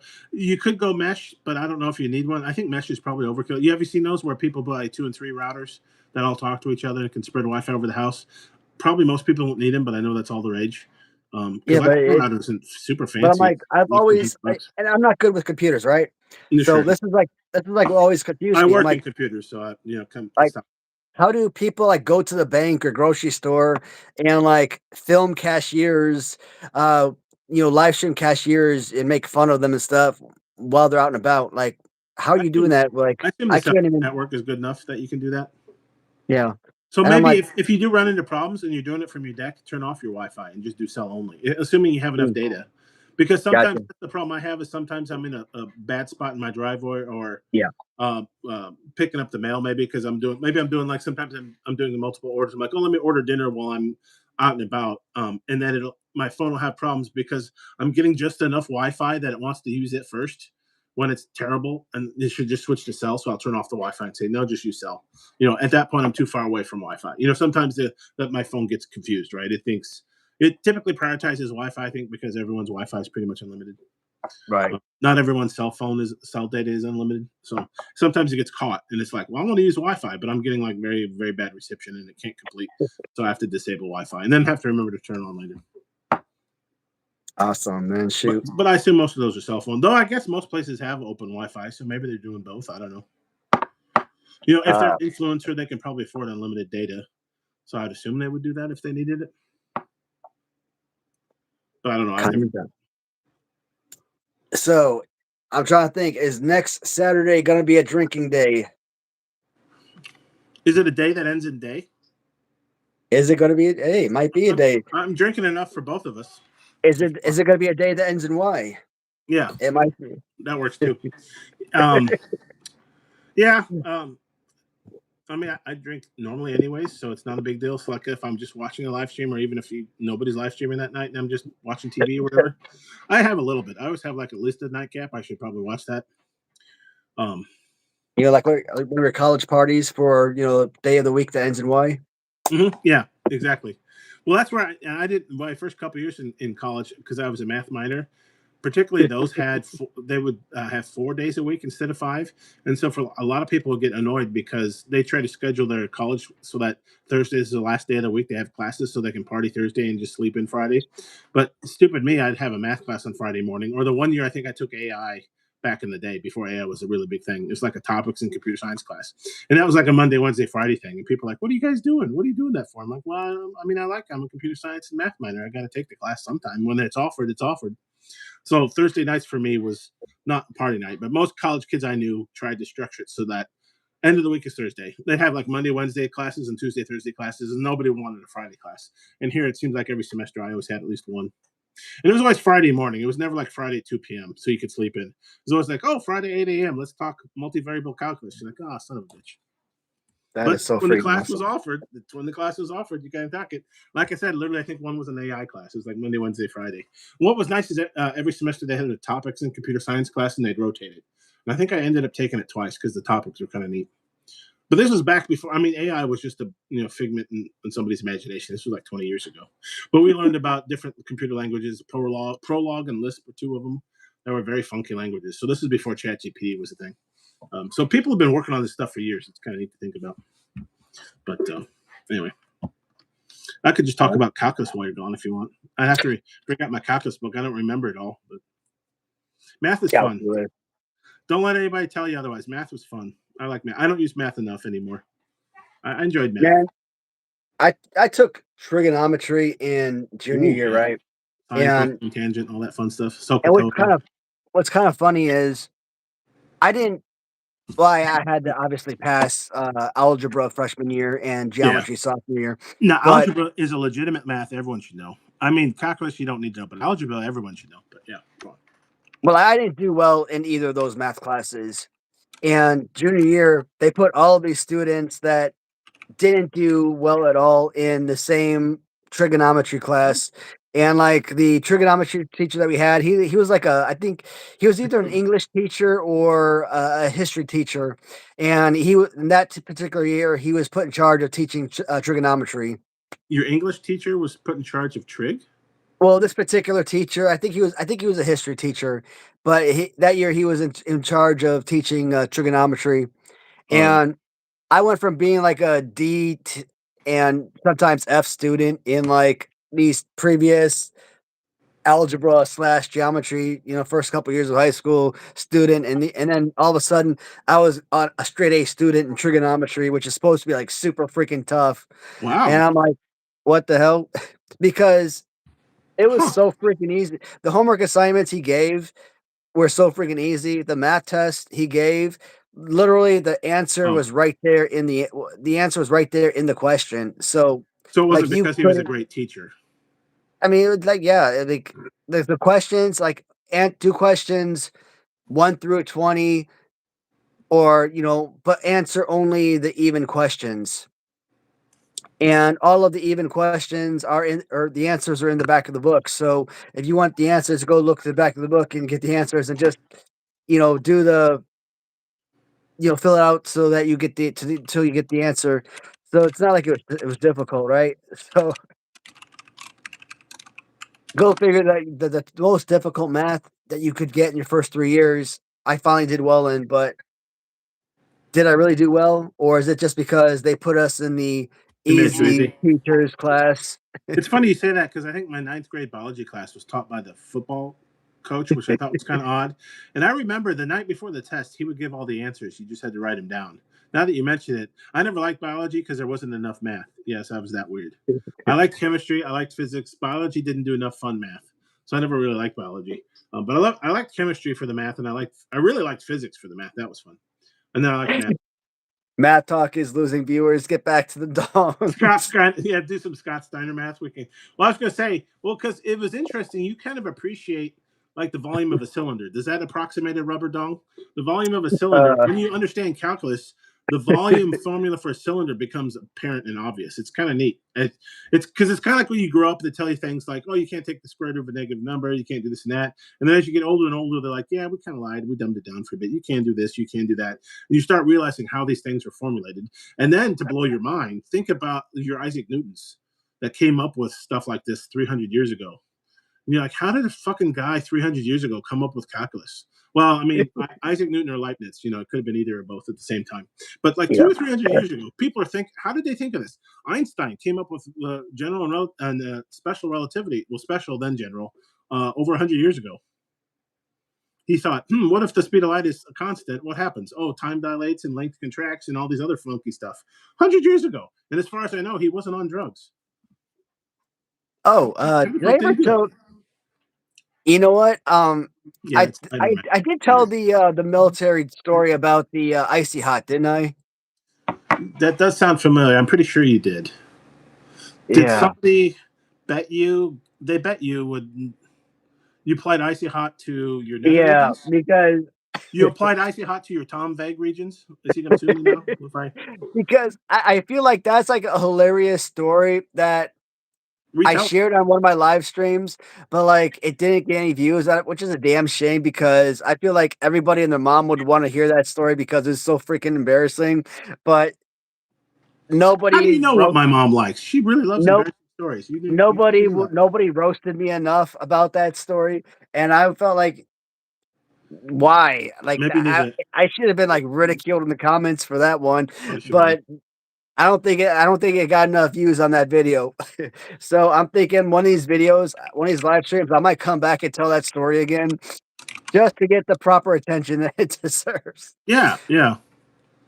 But yeah, It's also I might. important how you tell the story. You seem like good comedians and stuff and good storytellers. You can kind of tell that they sometimes you practice telling a story and you figure out better ways to say it, better ways to tell the jokes, that sort of thing. Yeah, It's hard. yeah. It's a So hard thing to do.